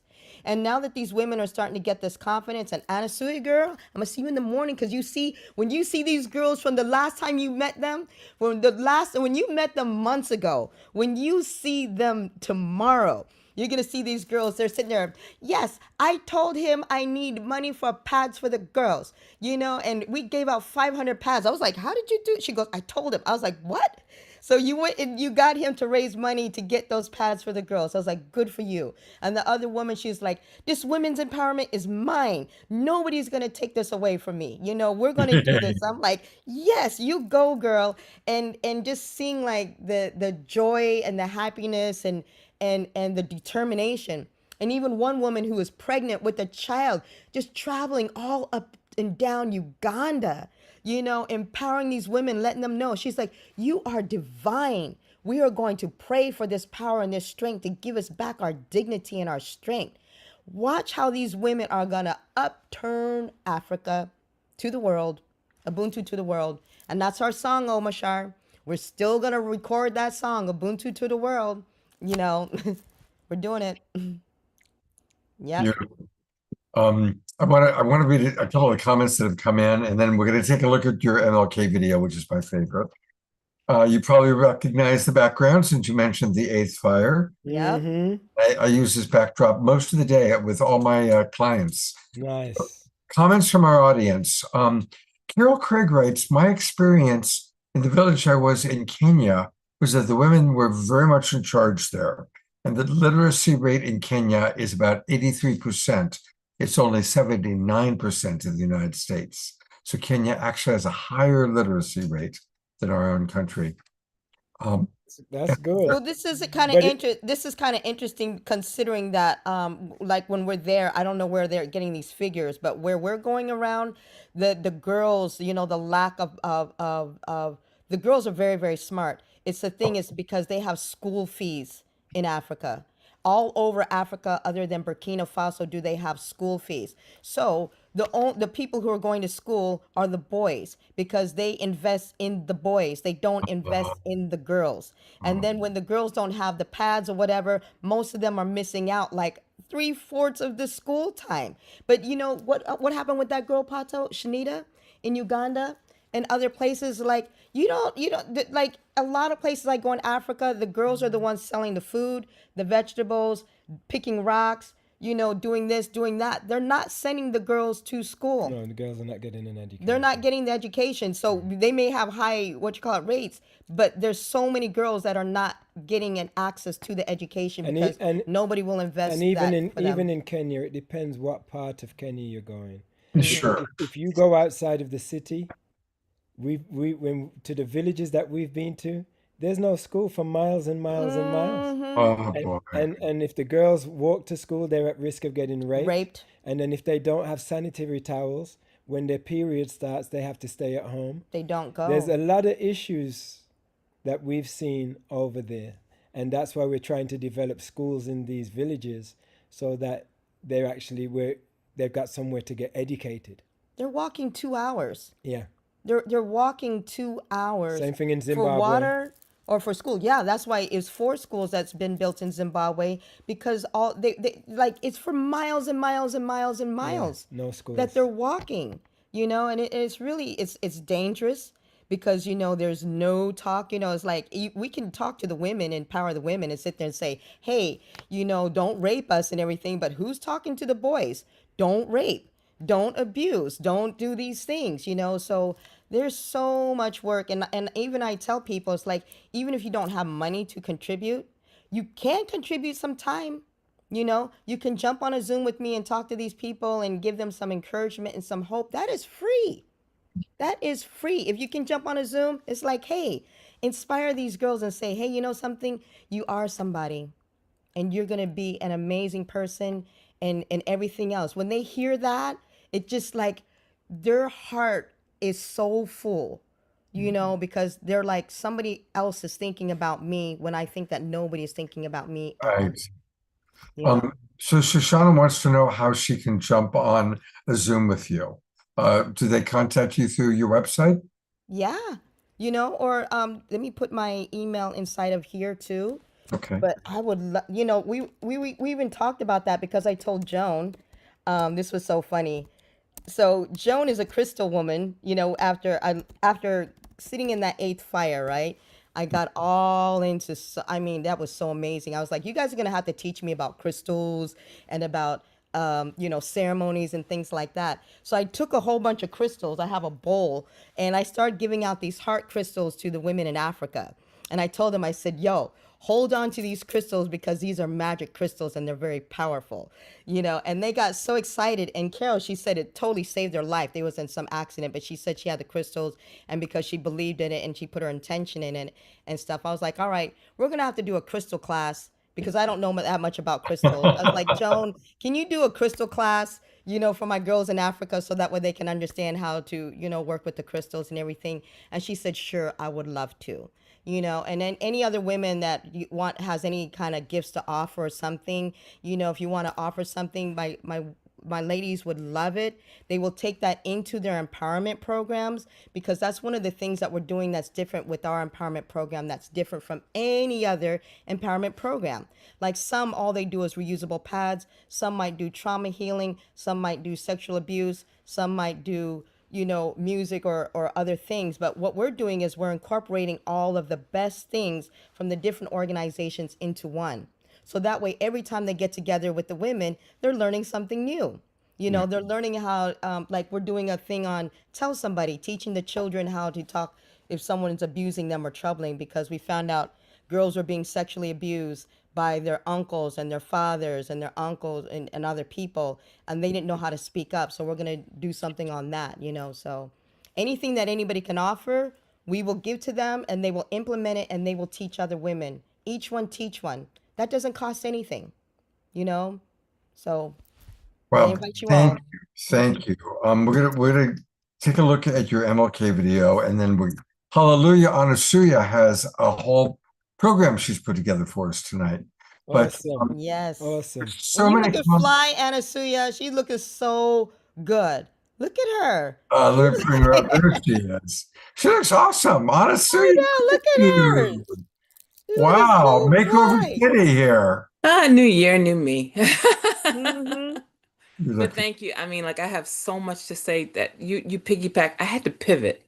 I actually had a completely different presentation going on, but after I heard Alejandra and Kurt and Rory, my spirit told me very clearly, Mm-hmm. we got something new to offer.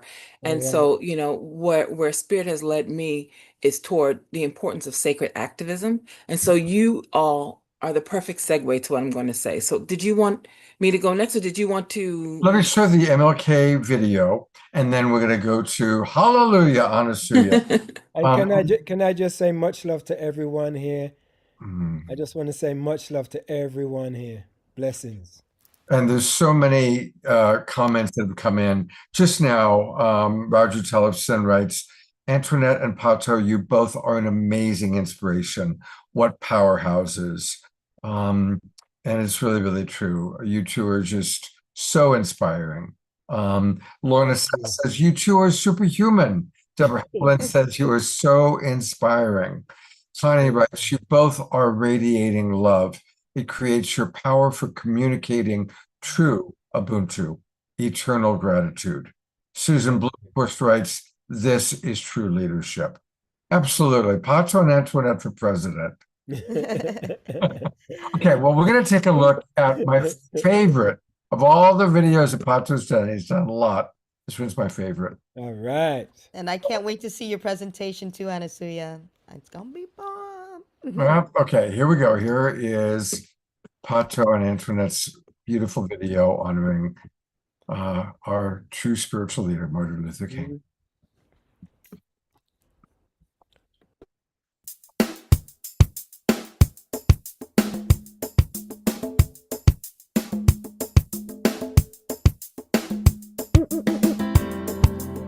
Yeah.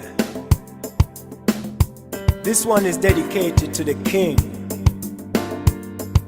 Martin Luther King, our civil rights champion. Understand me, no man.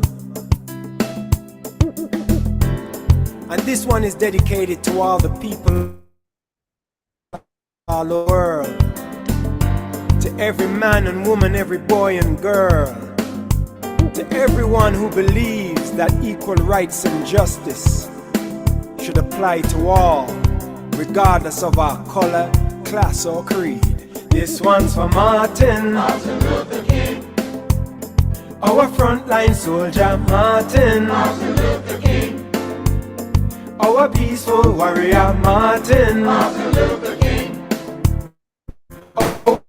our civil rights leader, Martin Luther King. This one's for him. Well, just like MLK, I have a dream today.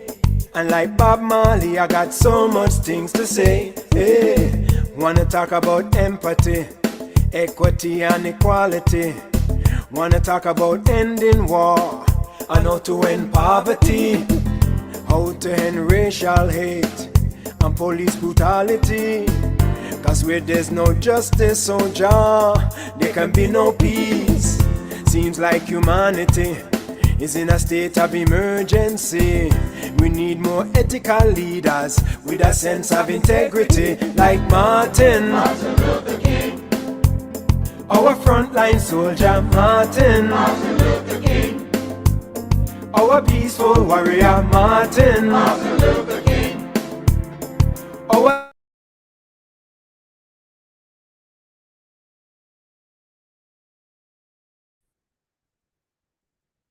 there are so many problems and we need some solutions. Yes, let's get together now and start a love revolution. And we can't stop, no, we can't slow up. We gotta keep pressing on. If you can't run, then walk. Can't walk, then it's time to crawl. He said, hate cannot drive out hate. Only love can do that. Darkness can't drive out darkness. Only light can do that. He said, injustice anywhere is a threat to justice everywhere.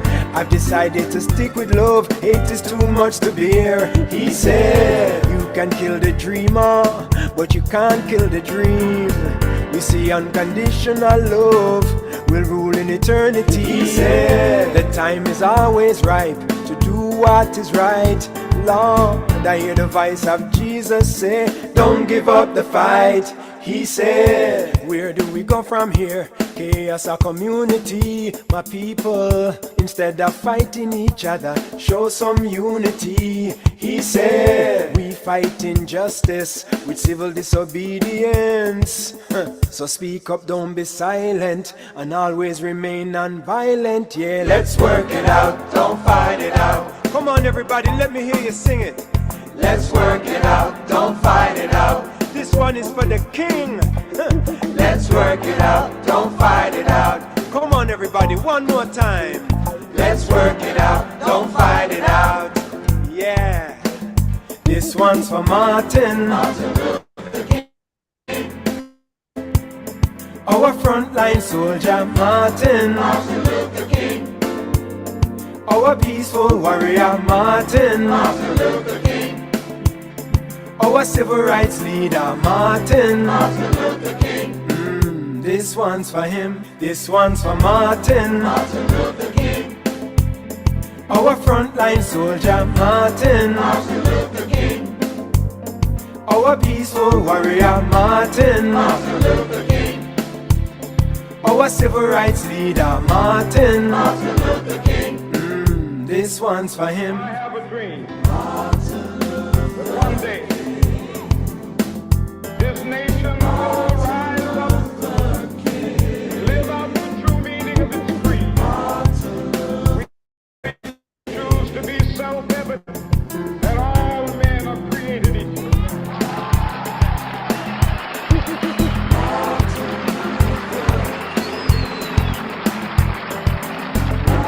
I have a dream that one day on the railroad, sons of former slaves and the sons of former slave owners will they be able to sit down together at the table of brotherhood. I have a dream.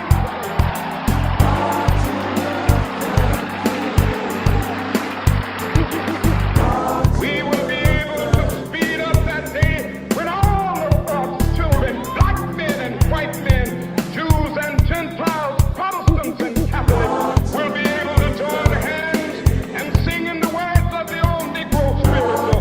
Free at last, free at last. Thank God Almighty, we are free at last.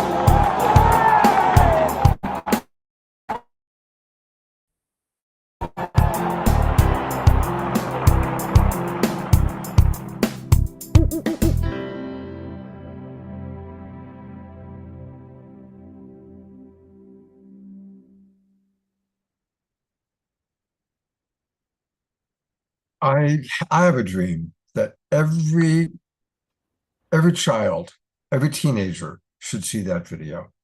It's so brilliantly done. It's so inspiring. It's so informative.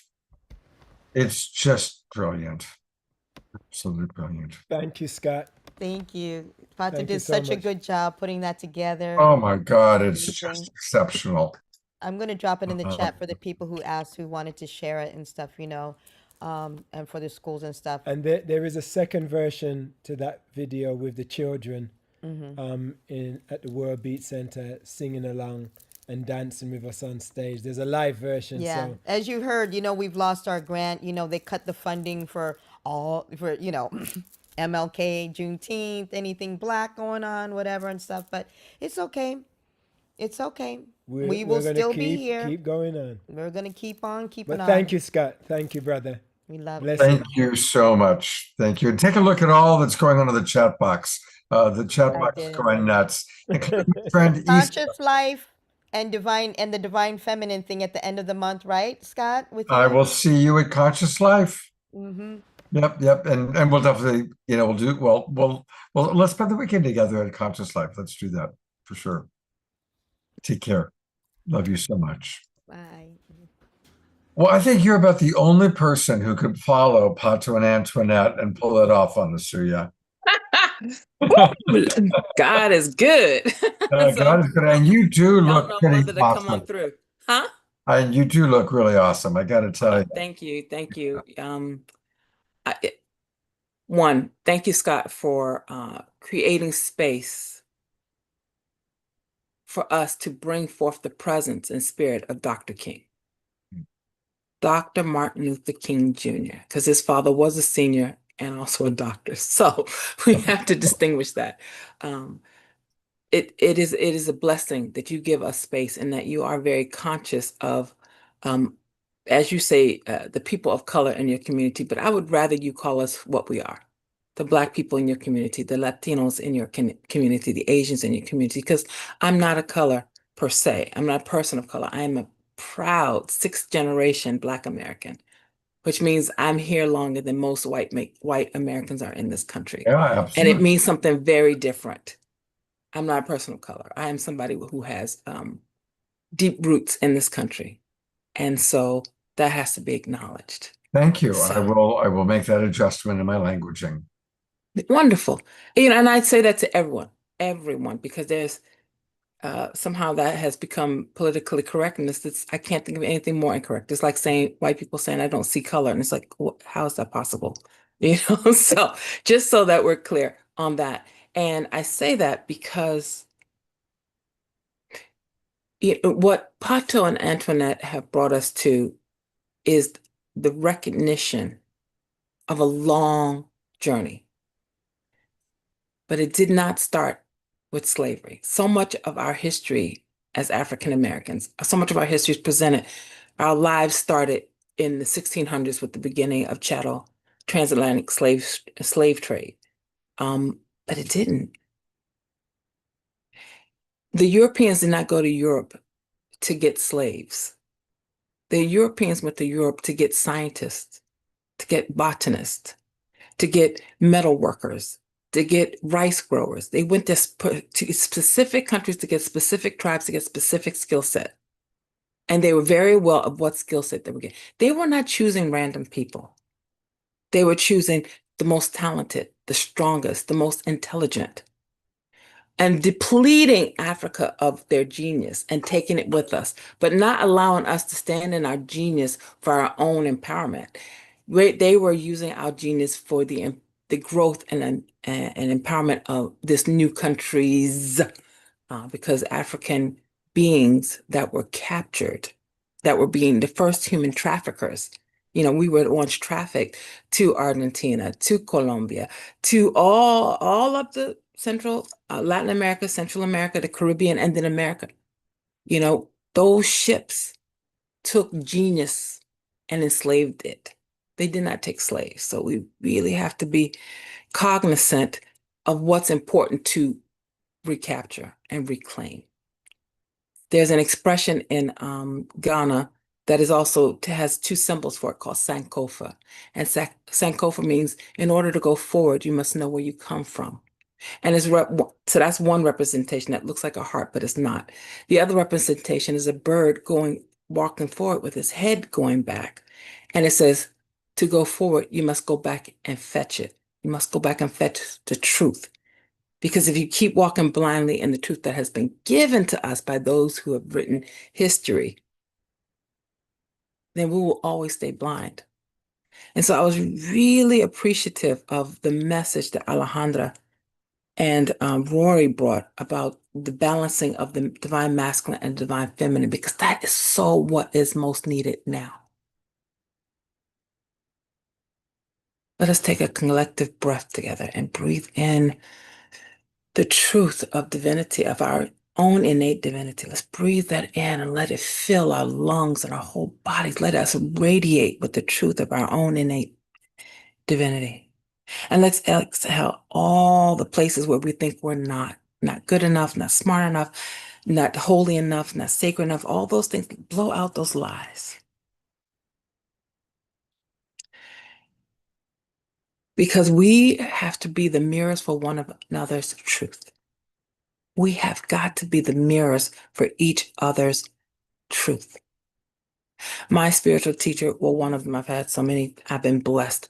My spiritual teacher, Baba Muktananda, said, see God in each other because God lives within you as you.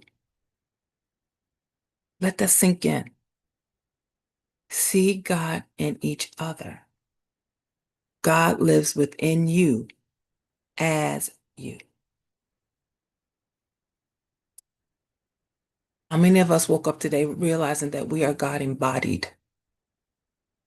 God in the flesh, breathing. I know I woke up with my list of things that weren't right, things I want to fix, how my leg is hurting, how this is going. But then I had to grab myself and say, honestly, if Jesus was in front of you, would you say that to him? Nope. So this we've been taught that God is on the outside, other, something to attain, something to go for, something to die for. No.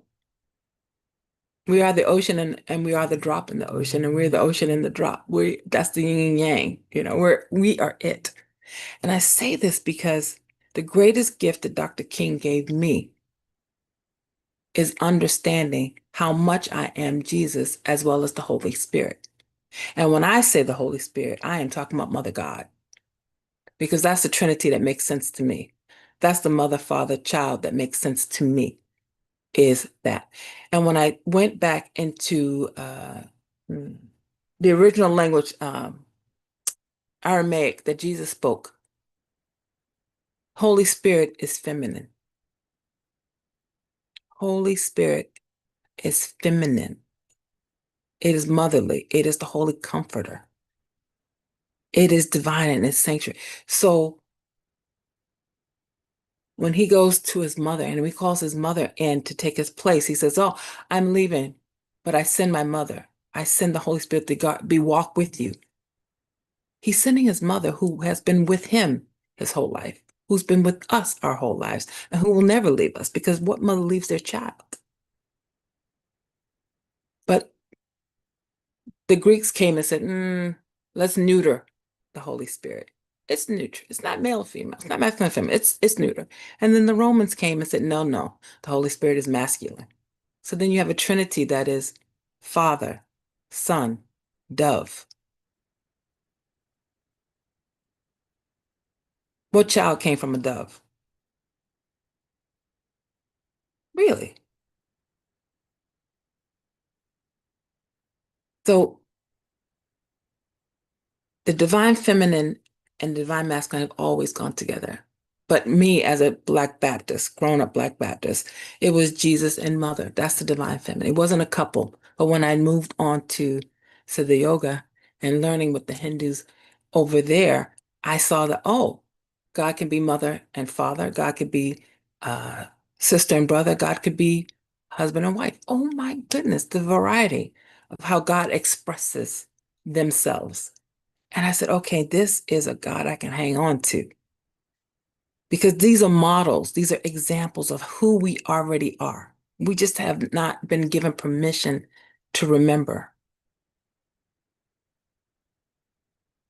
Jesus said, I have the quote, it's in John.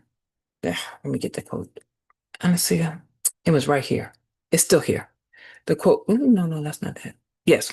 He says in John 14, verse 12, very, very truly, I tell you, whoever believes in me will do the work. That's the work will do the work that I have been doing, but they will do even greater things than I have done, because I am going to the Father. And I will ask the Father, and he will give you another advocate, the advocate, the Holy Spirit, my mother. He will give you another advocate to help you and be with you forever in the spirit of truth. And it's like, I remember as a kid saying, what Jesus saying, greater things than these that he has done, the miracles that Jesus did, he says to us, greater than these things shall you do. How many of us actually believe that we will do greater things than Jesus? Did you even believe you can do things as good as Jesus? I wasn't taught that until I saw Dr. King. Until I saw Dr. King embody that teaching. Now, he does not consciously say, I am trying to do greater things than Jesus. He did not say, I am trying to be Jesus. But he did say, I want to know what it's like to walk in those shoes. Because Jesus, Jesus, I meant Dr. King, but funny. Dr. King was a man, human like us, who understood that sometimes things are thrust upon us by the times.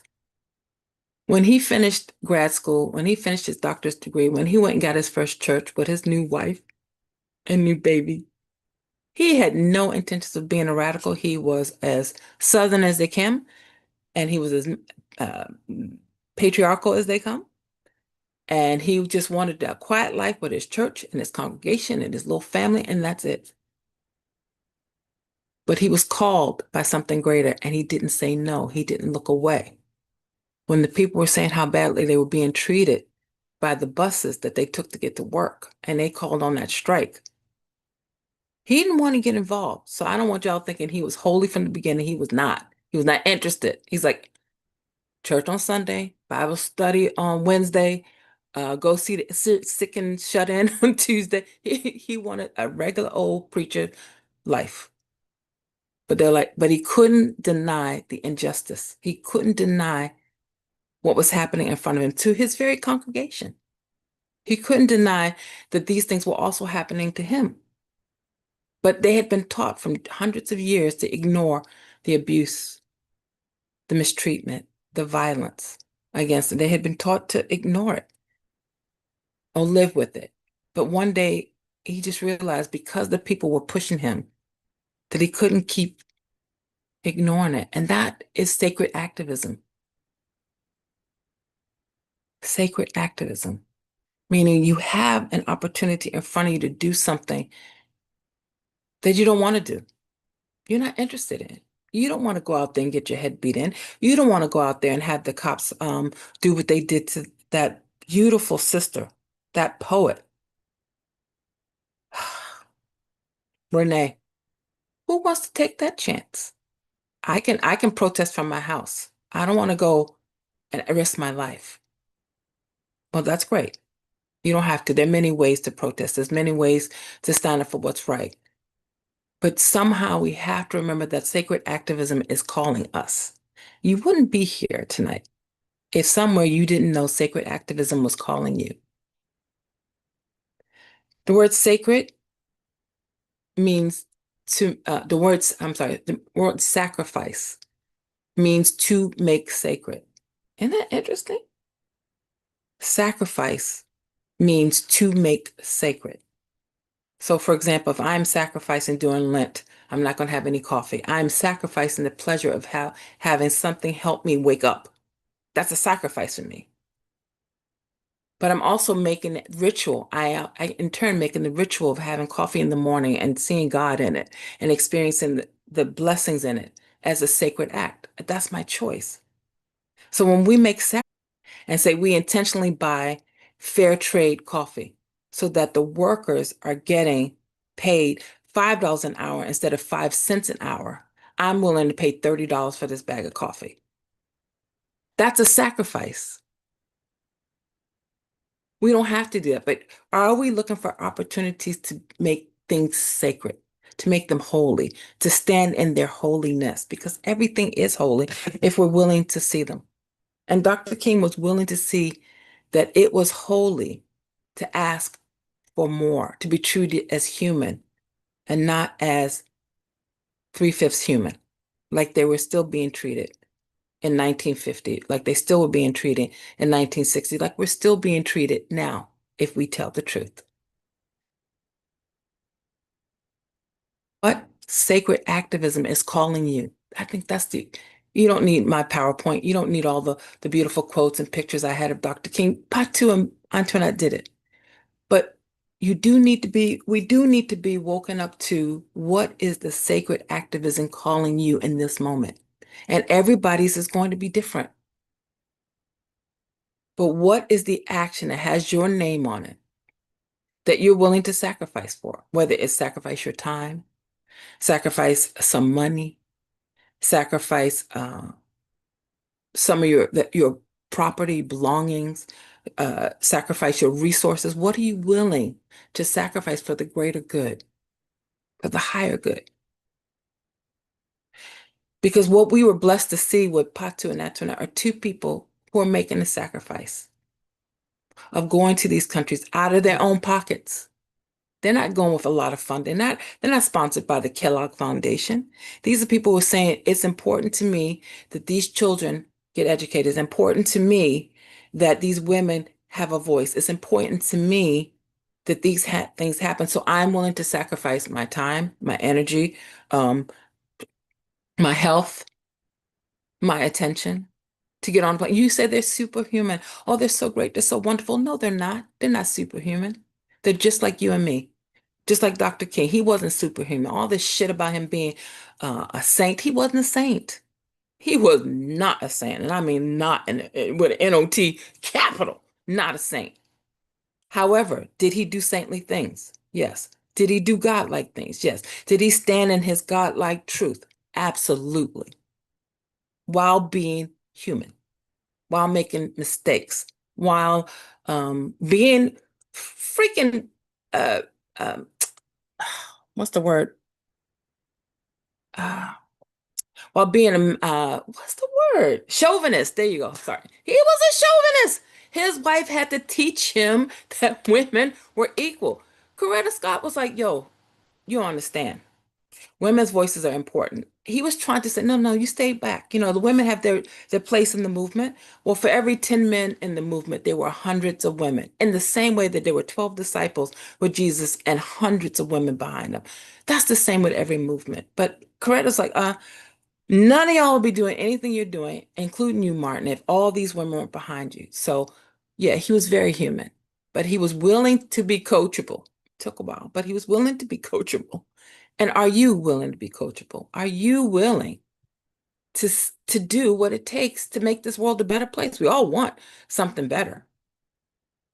You wouldn't be here if you didn't want something better. You would not be on this call tonight, listening to Alejandra and to Rory and to Kurt and to Paton and Antoinette on this weekend when you could be doing, God, well, I don't know what you could be doing on Saturday night, but you could be doing something else. But you're here week after week because you are committed to awakening the world.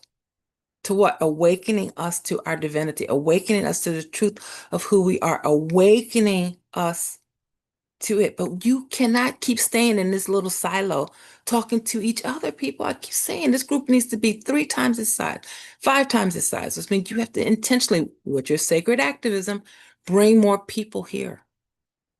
Our goal isn't to talk to each other and say, wow, we're doing such a great job being spiritual and what do you call it? Interspiritual? But are you reaching anybody else? Are you talking to someone else? Are you talking to that person you cannot stand? Are you talking to that person who pisses you off? Are you talking to that person that you know is a racist? Who are you making a sacrifice for of your energy and time? Yeah, you can talk to them and they may not come and they may think you're crazy, but did you make the effort to reach somebody on the other side of the line, on the other side of your paradigm, on the other side of your truth? Because if we don't reach those people and the lower frequencies continue to reach them, we won't be able to outnumber them with our love. We won't be able to reach them with love because there's a lot more poison coming at them. Are we going to take responsibility for the world we're in? Sacred activists ask that question. If not me, then who? If not now, then when? You heard that all those police that have been convicted of heinous crimes are being set free. You're hearing how all of the wrong is being turned into right. Where are you in the matter? Where are you in the matter? What is your sacred activism? What are you willing to sacrifice? To write letters, to send postcards, to go to the kitchens, to go talk to people, to read to people, to whatever it takes. Go to town halls and listen to what they're arguing. Listen to people who don't agree with you. But listen for the point, okay, I'm listening, I'm learning their point of view. I'm going to stand in their shoes. I'm going to stand and see how they got to this place. I'm going to listen to them, even if it makes no sense to me. I am going to be with them until I understand them. So that when I speak, they don't hear me saying you're wrong. They're going to hear me saying, I care about what you care about. Let's find the one thing we care about together that's the same. Because not that many people are doing that. Not that many people are taking the time to say, I see God in you.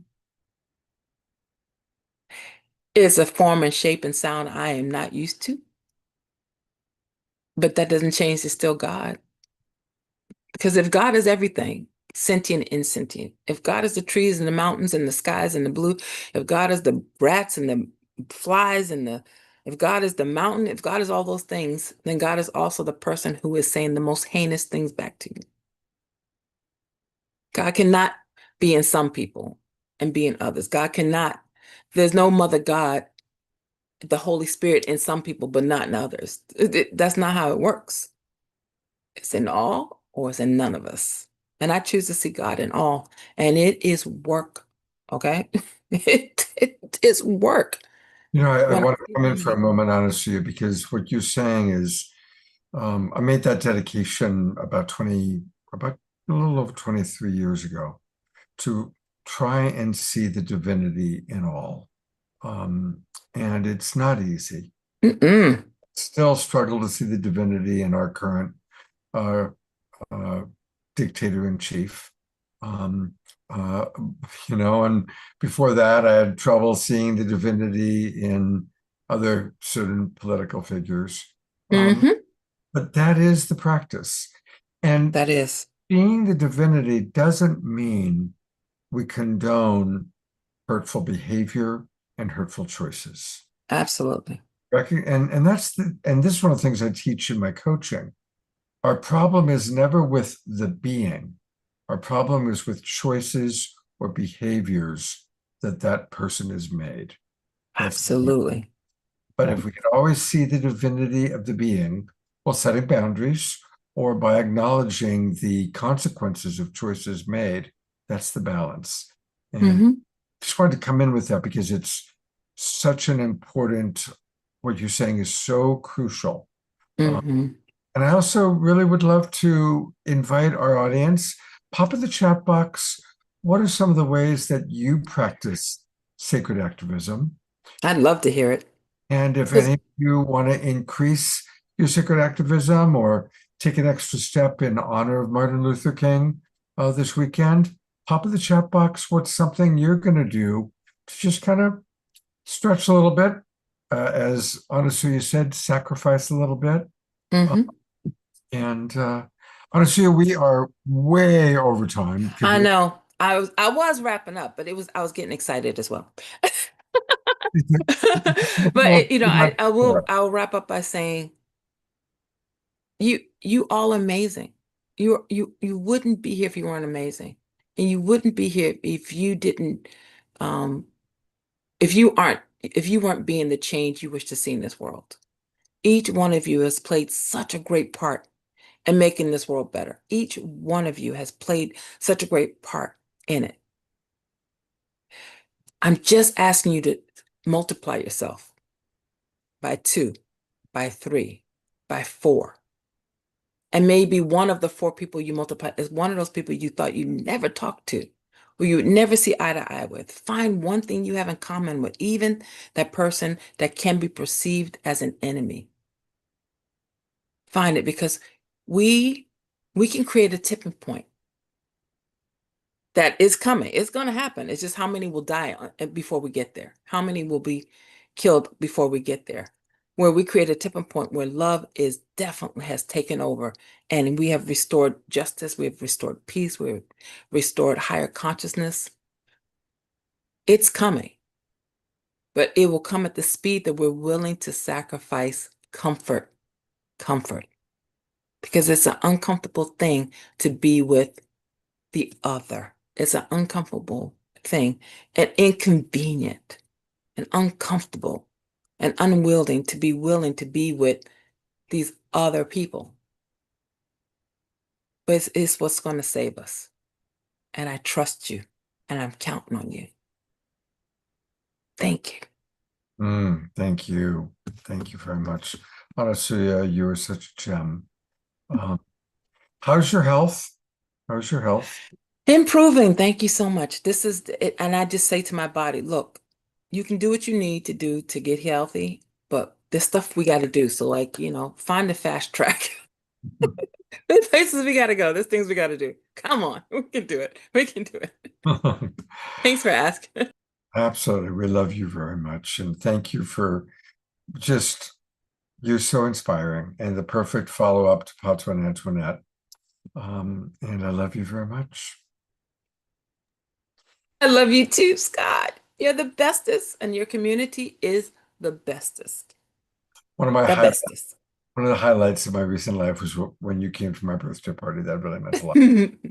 Alejandro, I want your number. Oh my God, you're amazing. Oh, that was supposed to be in the private chat. I'm sorry. Oh, well, I'll bring her up here so you can embarrass her publicly. Embarrass? I'm showering love upon her. I'm showering love upon her.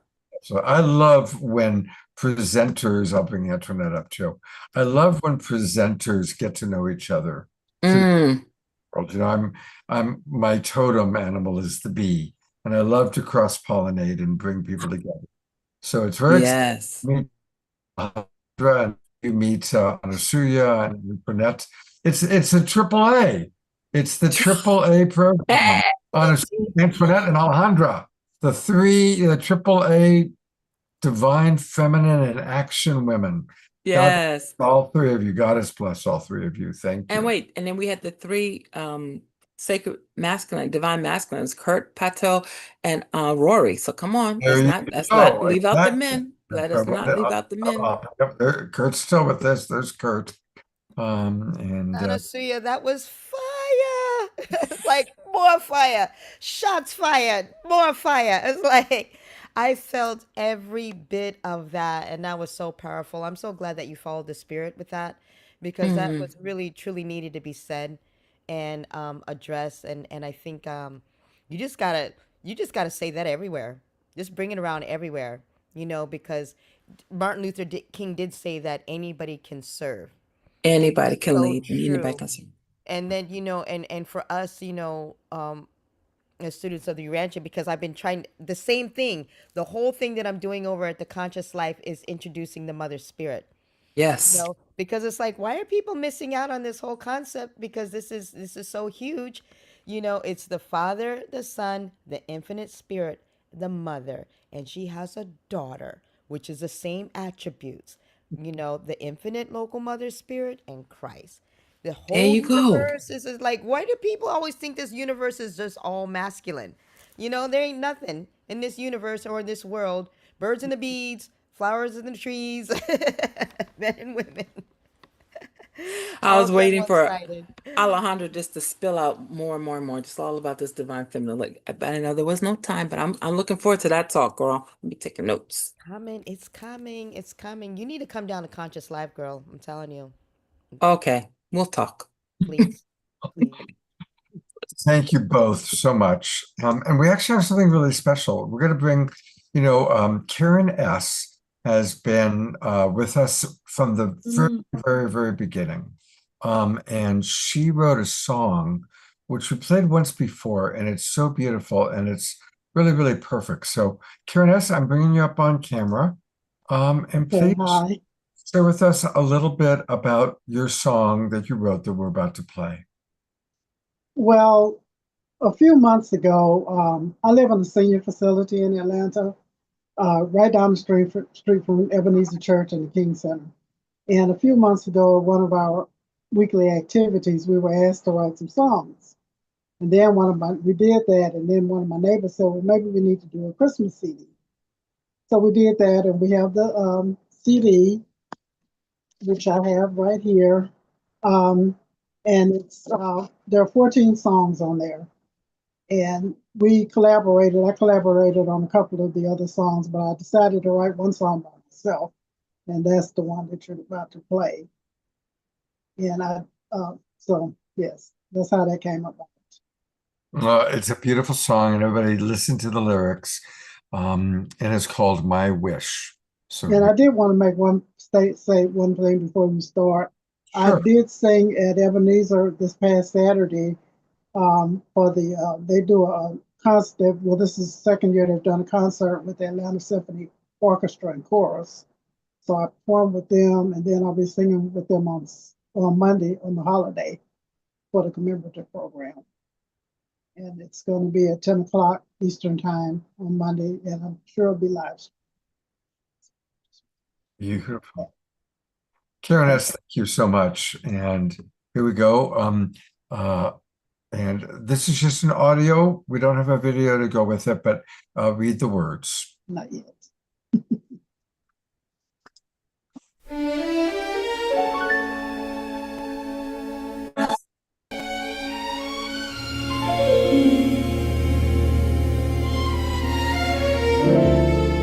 My wish is for the whole world to be more like Wheat Street, where we are living Martin's dream of a loving community.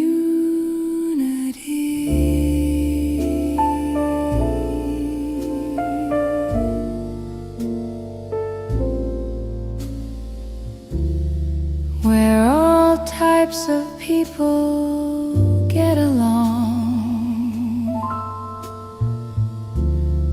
no matter what race or color or creed.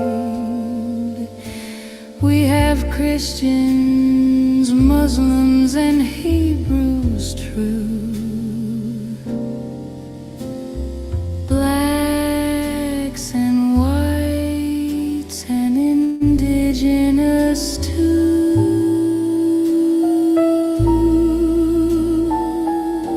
What we may lack in material things, we make it up by being loving. There is always someone around to lend a helping hand, always someone who will understand.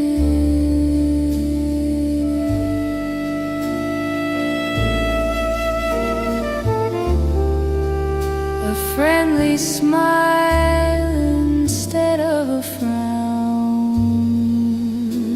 There is always enough food to go around, and clothes to give to those in need. We all share without jealousy or greed, living in the shadow of the King's Center. We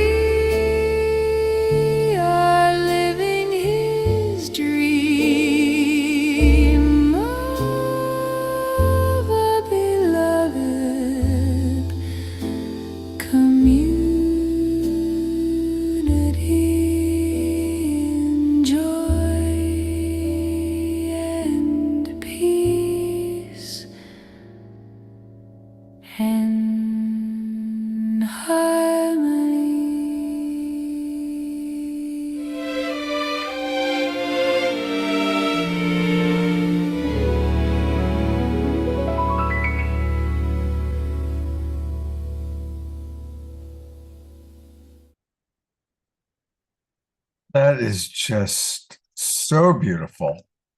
When I first got it, I actually played it like 4 times in a row. It just is fantastic. Karen S., and the words are perfect. Absolutely perfect words.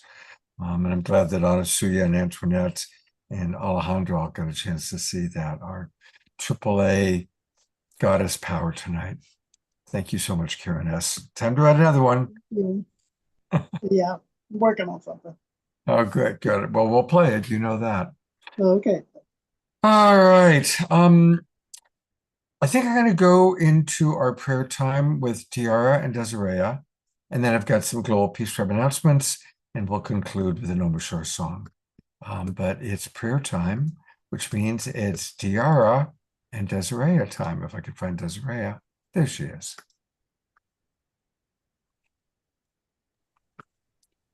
Hello, hello. Great to see everyone today. So I'm just beginning by taking a nice big breath in through the nose, out through the mouth. We are surrounded by beings of light. As we raise our vibration and expand that out, we can touch ones that we didn't even know we could touch. We turn on the light within them. We can do that with our voice.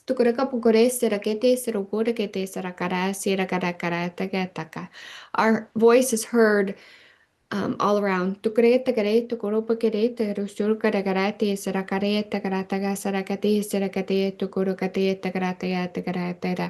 give you the gift to amplify your love. As we download that now. May peace be with you. Ooh, such beautiful weaving of the energies, and just like we're being called to have boots on the ground, beautiful, loving, iron fist in the velvet glove boots, whether it's talking to a neighbor or having a sign on the street corner, however we give our love to change the world, and taking those beautiful threads that Desiree put out and running them from the center of our tribe, just emanating that love.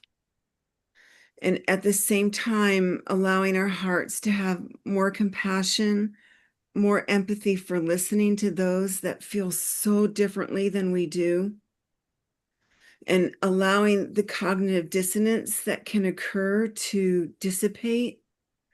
And when we feel that cognitive dissonance, to drop into the heart, because the heart will always bring us back to love. And we ask for more patience, more grace, just more of the divine parts of being human, that they be amplified. And that as we're growing as a human species, balancing the lower parts of our nature that we all experience, that they become more gentle, that they pass more quickly. And as you said, that our light beams out here and beyond.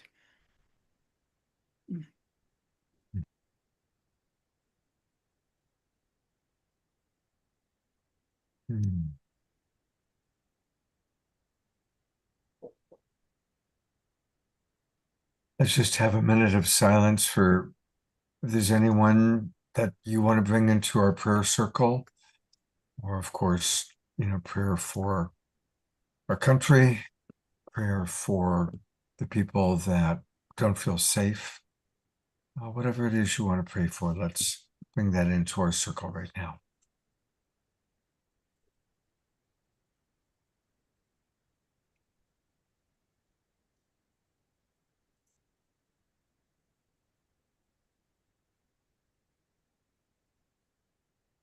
Mhm.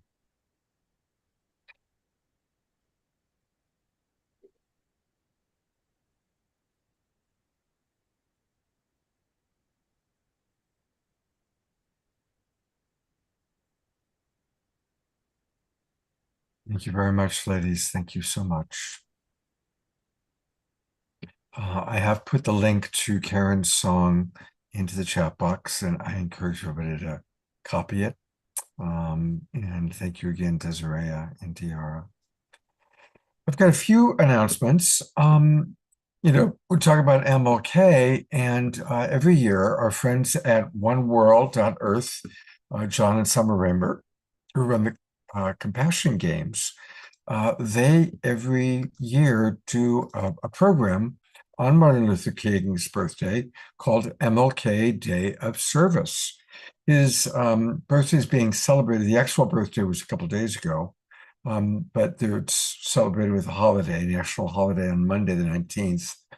And so if you're interested in participating in this program, it'll be at 9 o'clock Pacific time. And you can find out all about it by going to oneworld.earth and just go to events and you'll see it. The MLK Day of Service. And Pato and Antoinette kind of kicked off the annual MLK Compassion Games program a few days ago on oneworld.earth. And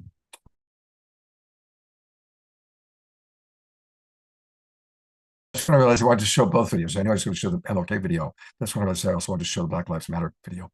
So anyway, that's an important thing to know about. Also, Dr. Laura sent an urgent email saying that the Schumann residence has dramatically increased today, and that she has someone she really believes in who's a spiritual understanding, and that when that happens, the likelihood of a big earthquake increases. So she asked me to just let our audience know that there might be a significant earthquake coming soon. Just put that out there if there's anything that if you feel resonance with that. And then I want to let people know about our upcoming shows, because we've got some really beautiful shows coming up next week. They're both going to be terrific, actually. I'm really excited about it. So on Wednesday night, we are going to have a show. The theme is bringing more harmony into the world. And our beloved Reverend Jeffrey has helped put this together. And it's also his birthday. And it's also Reverend Ernest Holmes' birthday, the founder of Religious Science. So we're going to be honoring Ernest Holmes and Jeffrey. And we've got a great lineup of co-hosts. Lee Kempter and Marshall Lefferts, who's brilliant, will be with us. Nama, who's brilliant, will be with us. Of course, Omashar will provide music, and Tatiana will be providing a song or two as well. So it's going to be quite a celebration.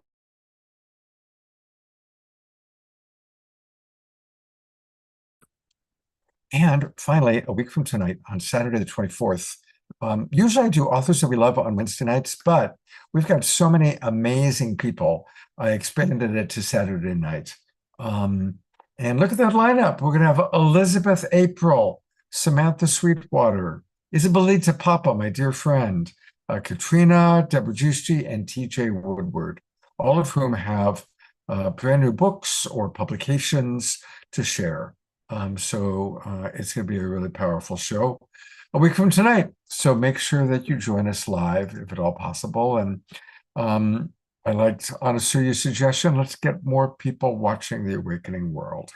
That was my Christmas birthday wish, is to really grow our audience. So invite more people, create a house party, create a home party, invite people to come over and watch our shows. Next week's shows will be great ones to introduce people to The Awakening World. Either Wednesday nights or Saturday nights, they'll both be terrific.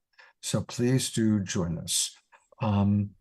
Yes, Sister Stone would be great to be on the show again. I would like that.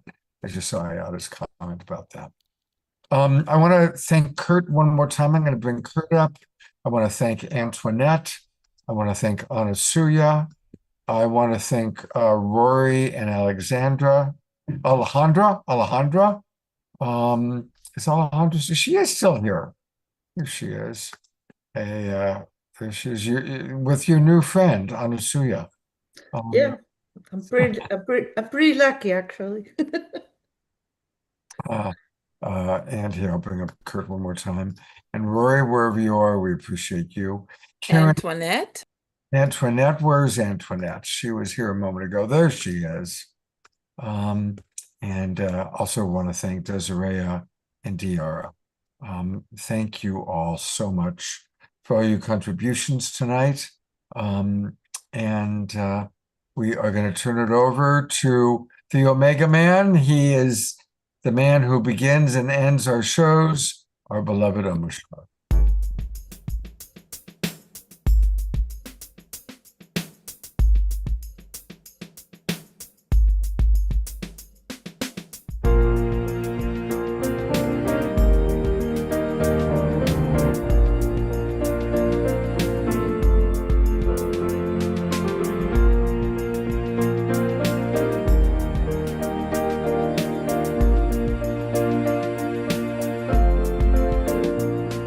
Sometimes in our lives, we all have pain, we all have sorrow.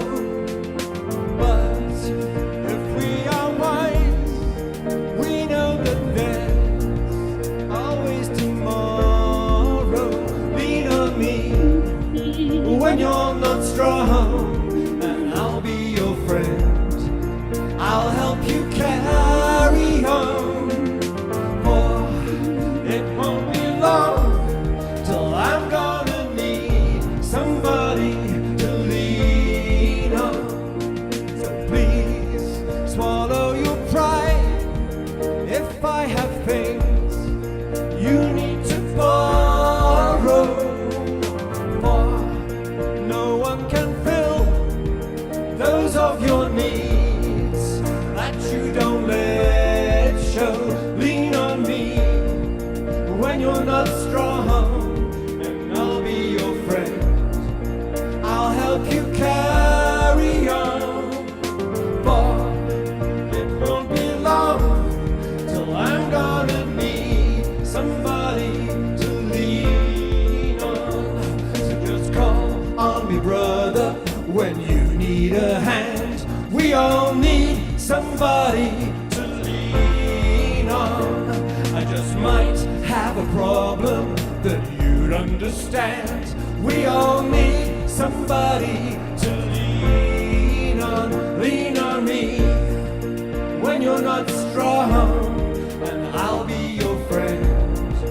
I'll help you carry on, for it won't be long till I'm gonna need somebody to lean on.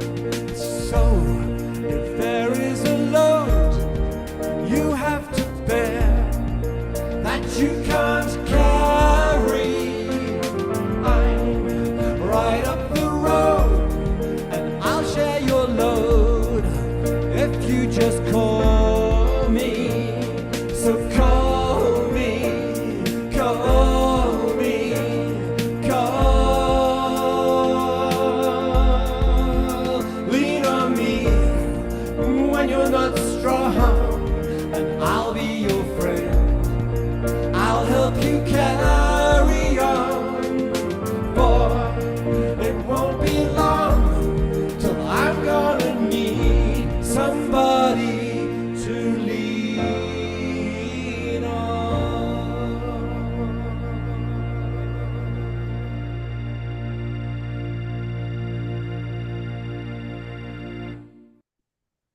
Woo-hoo-hoo! What a perfect song, as always. You have such an amazing ability to choose the right songs, Omushar. And that's a great God goddess, all that is chooses in through me. I have my hands off. Well, it's perfect, absolutely perfect. And I'm keeping it on gallery view because it's so beautiful to see everybody. We've got to the point where there's so many people dancing. I got to go to gallery view because I don't want anybody to feel excluded. And I still worry about Susan Woolridge getting dizzy from going around and around. Thank you, everybody. It was a beautiful show. Sure. Scott, can I just add one more word? Yes. One more. People focus on Dr. King as a dreamer. He wasn't a dreamer. He was an actor. He was in action. Everything he does was an action. Everything he did was an action. He took action. He took action. He took action. He wasn't a dreamer. He was someone who took action on a vision that God gave him. May we do the same. Let's all take actions, everybody. Let's all take actions. Thank you, Anasuya. Perfect way to end. Much love, everybody.